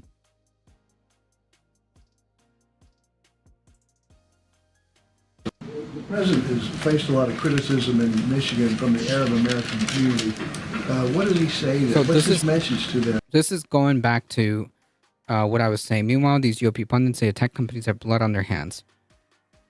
Yeah, and who's using the said tech companies, the said social media companies? It's them. So this is going back to this dire situation that the Biden administration. I wish I would have seen this earlier. The president is with regards to Michigan, a lot of an important swing state. Criticism in Michigan from the Arab American community. What does he say? What's his message to them, those who feel disenchanted by the Gaza operation? So a couple of things. Obviously, as Armor was asking me, tomorrow he's going to be going to Michigan. It's going to be a political organized trip that is going to be done by the campaign. So any itinerary or pieces like that are related to that particular trip, the campaign could answer to that more broadly, obviously. But what I would want to say is that the president has met with Americans with varying opinions about. That's not the question. The conflict that we're seeing, sadly, in Israel and Hamas. Officials at the White House have had numerous conversations and in regular contact with Muslim and Arab Americans, leaders in Michigan and across the country. Hopefully Sam is okay. Get some water. Concerned for him. Look, the president's going to continues to believe that Israel has a right to defend himself. They have a right to defend. Yeah, it's cooked. They're done. He was in rally last week. It didn't help. Like, if your response to the question being like, hey, a lot of Arab Americans are concerned about the position that the administration is taking, the position being a complete, essentially full-throated support of what's going on here. The response from the administration is, well, Israel has a right to defend itself. Whew. Defend itself as long as they continue. It is done in accordance of humanitarian. Yeah. If Biden says that in Michigan tomorrow,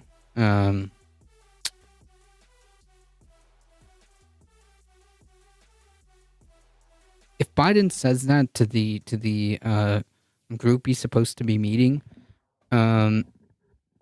and says that message,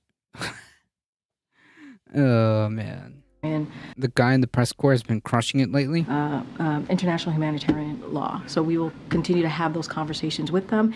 At the same time, he is heartbroken by the suffering of innocent Palestinians. That is,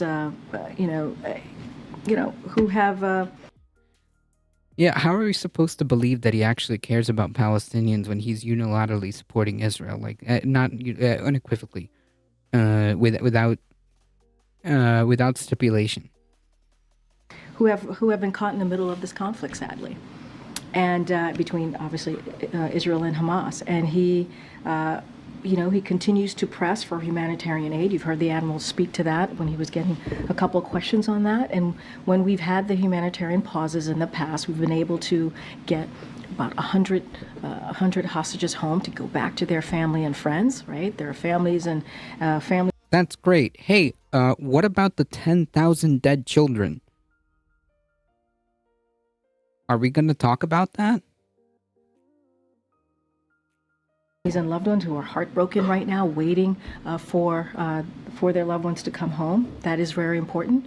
And also to make sure we get that much needed humanitarian aid into Gaza. And so this is what this administration has been doing around the clock, trying to get to another humanitarian pause so that we... This is so tone deaf. I don't even know if she believes this bullshit. She knows this is bullshit. What kind of response is this to the question like, hey man, what is the message here to the people who are currently, first of all, an incredibly important group in terms of like just from a pragmatic perspective. You need these voters to come out and vote for you. What is your message to them? Yeah, cool. Ah man, they're cooked. we can get that much needed assistance into Gaza and get those hostages home to their. Okay, great. What about the 10,000 dead Palestinian children?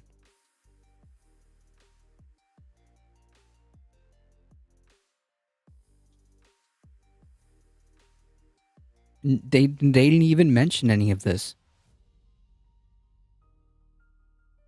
This entire segment was centered around the Israeli hostages. Their loved ones. Whew.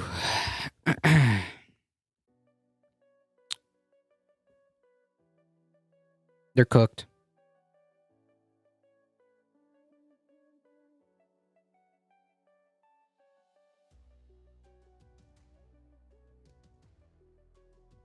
They're cooked.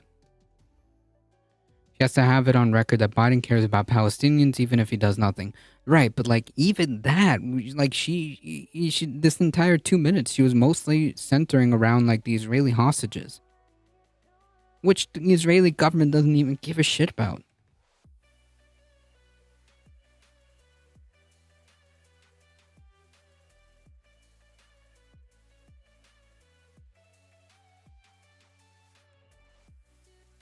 If this is the attitude they're going to take, they're cooked. They're cooked, folks.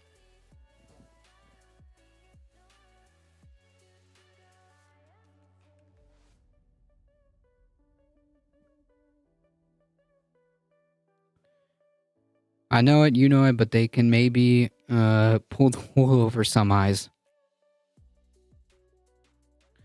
It's Jover.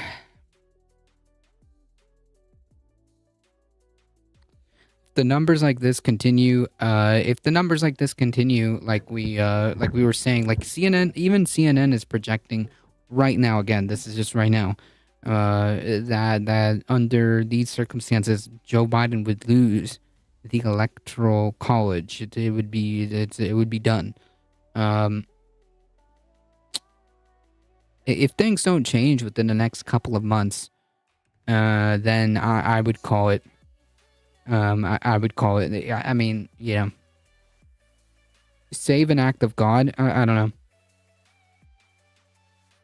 If the numbers don't change and we continue to see this attitude, it's not looking good. I'm sorry to be a doomer. I really do. I am. Well, I'm just looking at. I'm just looking at the facts. Okay. I'm just looking at the facts, and I'm not feeling very confident. I'm just looking at the numbers, and I'm not feeling very confident. I'm looking at the attitude and strategy that the campaign is taking. I'm looking at the attitude and strategy, or lack thereof, that the administration is taking, and I gotta be honest, it doesn't inspire confidence. Can we do a tourist visit for Kamala? Again, I would suggest her and Biden do different. If Biden is cooked, then one might argue Trump has already won. Maybe. If the attitude continues, that, you know, they're handing it to him. If the attitude continues and there's no change in strategy here, then, yeah, they're going to hand this to Trump. They're going to hand this to Trump.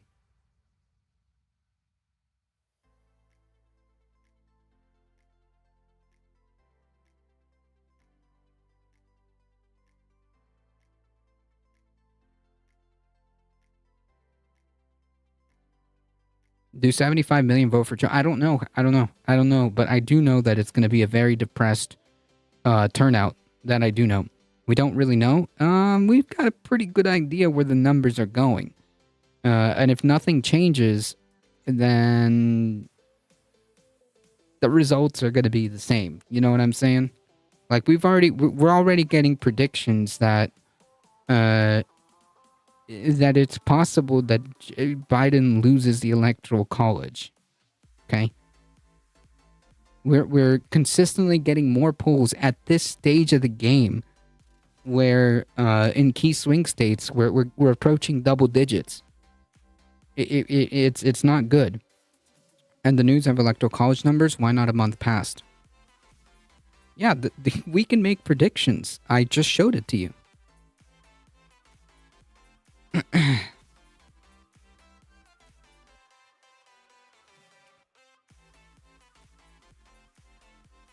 Let's see.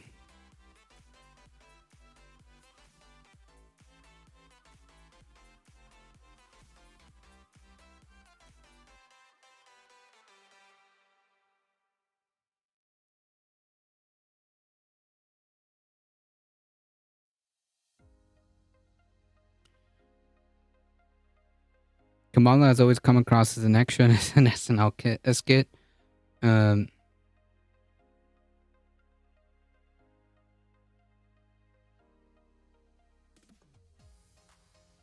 Predictions and polls are not votes. We've had this convo before. Yeah, but like I said, if the polls are moving in a certain direction and they continue to move in that direction, then like we can probably say that most likely it's where this is going to go.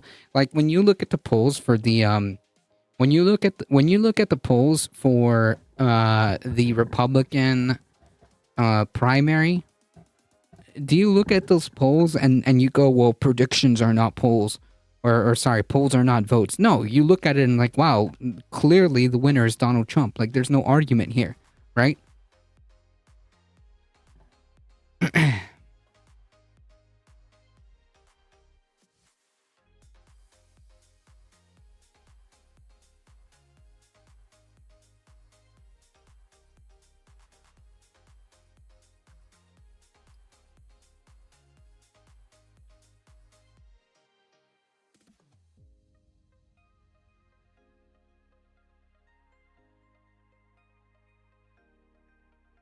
F Republicans and Democrats? Well, why? Because that's important, right? Like, this is the current polling.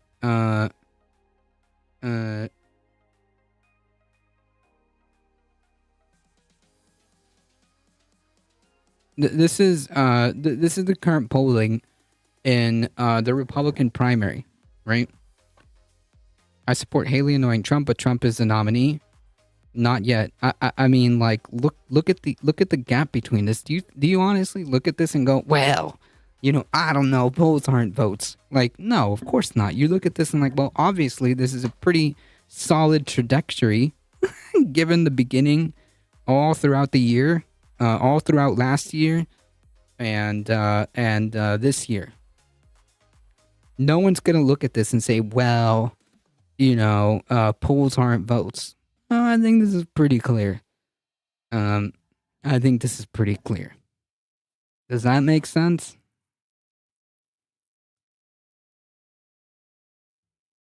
So again, I think it's important to start, you know, coming to reality and looking at these numbers and looking at the trends, not just one poll. Not just one poll, but like looking at how the projections are moving and start to kind of understand where this is going.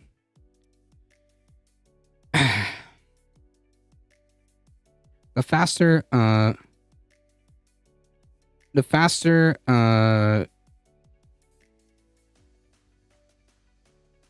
this is reacted to, the quicker, you know, the faster we get to reality, you know, the better. Do you want to react to a video and trailer of a political documentary? What political documentary?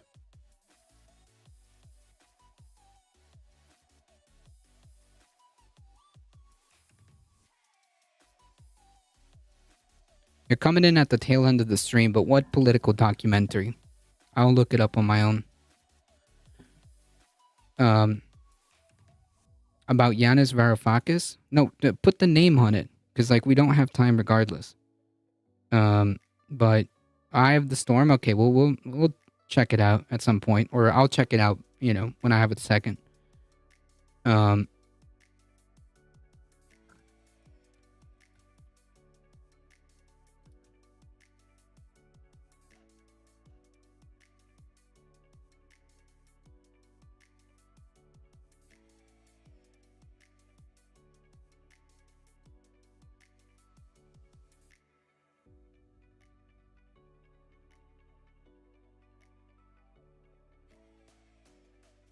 Anywho,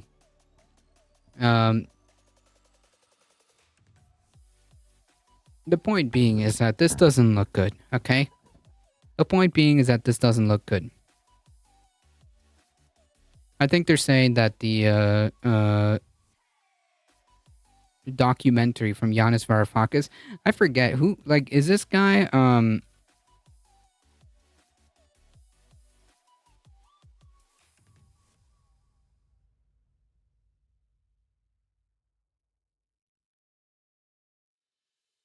I mean, this guy has pretty decent views. Varoufakis, I vaguely remember seeing interviews with him. I'm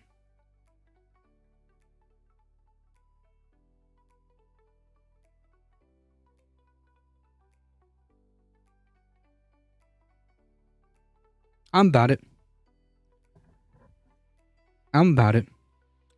It's a 2-minute. Oh, it's a trailer. All right.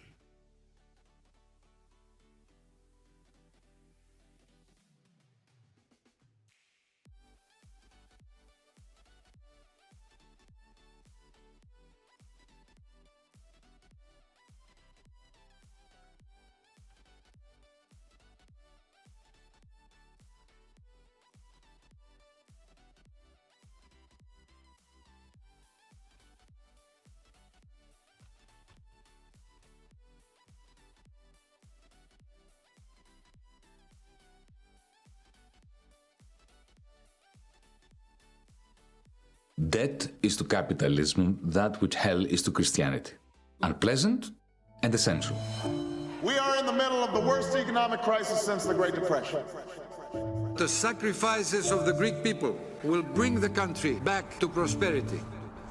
The 2008 crisis was not one of the normal periodic downturns. It is the longest damage-inducing crisis in the history of capitalism. I could feel that the tsunami was coming. The result being the modern world that we live in. We were negotiating with financial terrorism, creditors who did not want their money back. Every asset of the Greek state was bundled together. This was a hidden bailout, and we were collateral damage. They want our properties, they want our homeland. Austerity is another term for class war. Orchestrated attempt of economic aggression. It cannot be described in any other way. I could see Wolfgang Schäuble, the German finance minister, getting very agitated. He gets the floor. Elections cannot be allowed to change economic policy. It became a massive battle to prevent the public ever from finding out. I've never listened to such an inaccurate report. This is what an oligarchy does when an oligarchy gets threatened. Like David and Goliath, they had to get rid of him. The landline rings. If you want your son to continue to return safely every night, you better lay off, and he mentioned a particular bank. We're being dragged into a labyrinth. They had to find ways of violating their own rules. It is Wall Street who's our enemy. Our regulators became enablers. All you can talk about is fairy tales of economic growth. Anybody who does economics as a science is either a fool or is trying to fool you. We have seen an almost Newtonian revolution in the science of economics. It takes a small spark to ignite a revolutionary moment. Either we move beyond capitalism, or we die. Interesting. 2 points there. The quote with the economics thing is great, and austerity measures are class war, I think is what he said. Something to that effect. Yeah. Cool. I agree with that. I thought that was the guy. Yeah. Now I know who he is. I remember. All right, folks. Thank you. No problem. I gotta get going. It's already almost 7:30, folks. Can you believe it? Folks, if you enjoyed the content, don't forget to hit the follow button. It really does help us out. Also, don't forget like the stream, subscribe on the YouTubes, do all the awesome stuff. Spread the word far and wide. We're here Monday to Thursday, 5 p.m. Eastern Time. Join. Thank you for the follow. I appreciate it. Join the Discord. We do movie nights on the last Saturday of the month. And you can also keep up with the channel completely free. Please subscribe to the YouTube. Consider checking out the merch store, all that awesome stuff. I was late, no problem. Consider checking out all the merch stuff, spread the word, do all the things. Thank you, Sharpie Diesel, I appreciate it. Thank you, Heat. Thank you, Michael Hassler, for keeping the chat chill. I appreciate it. Thank you for all your support, folks. Thank you for the subscription. Thank you for the biddies. You guys are what makes this channel grow. I really appreciate it. As always, folks, please stay safe. Please take care of each other. I love you all, and I hope to see you guys in the next one. Join the Discord. Keep up with the channel. See ya.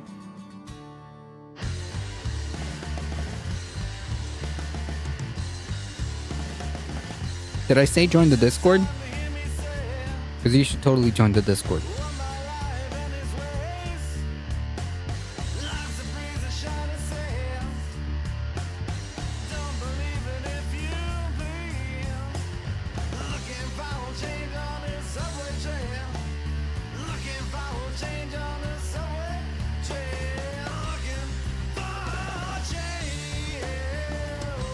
Well played indeed.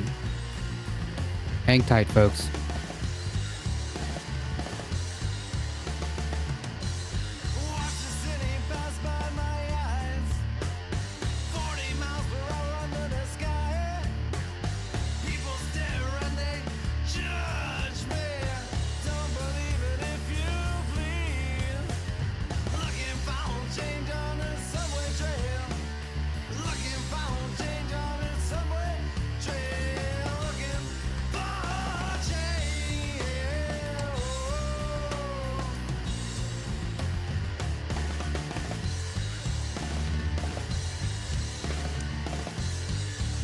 Alright, folks. We're heading out in 5, 4, 3, 2, 1. Bye-bye.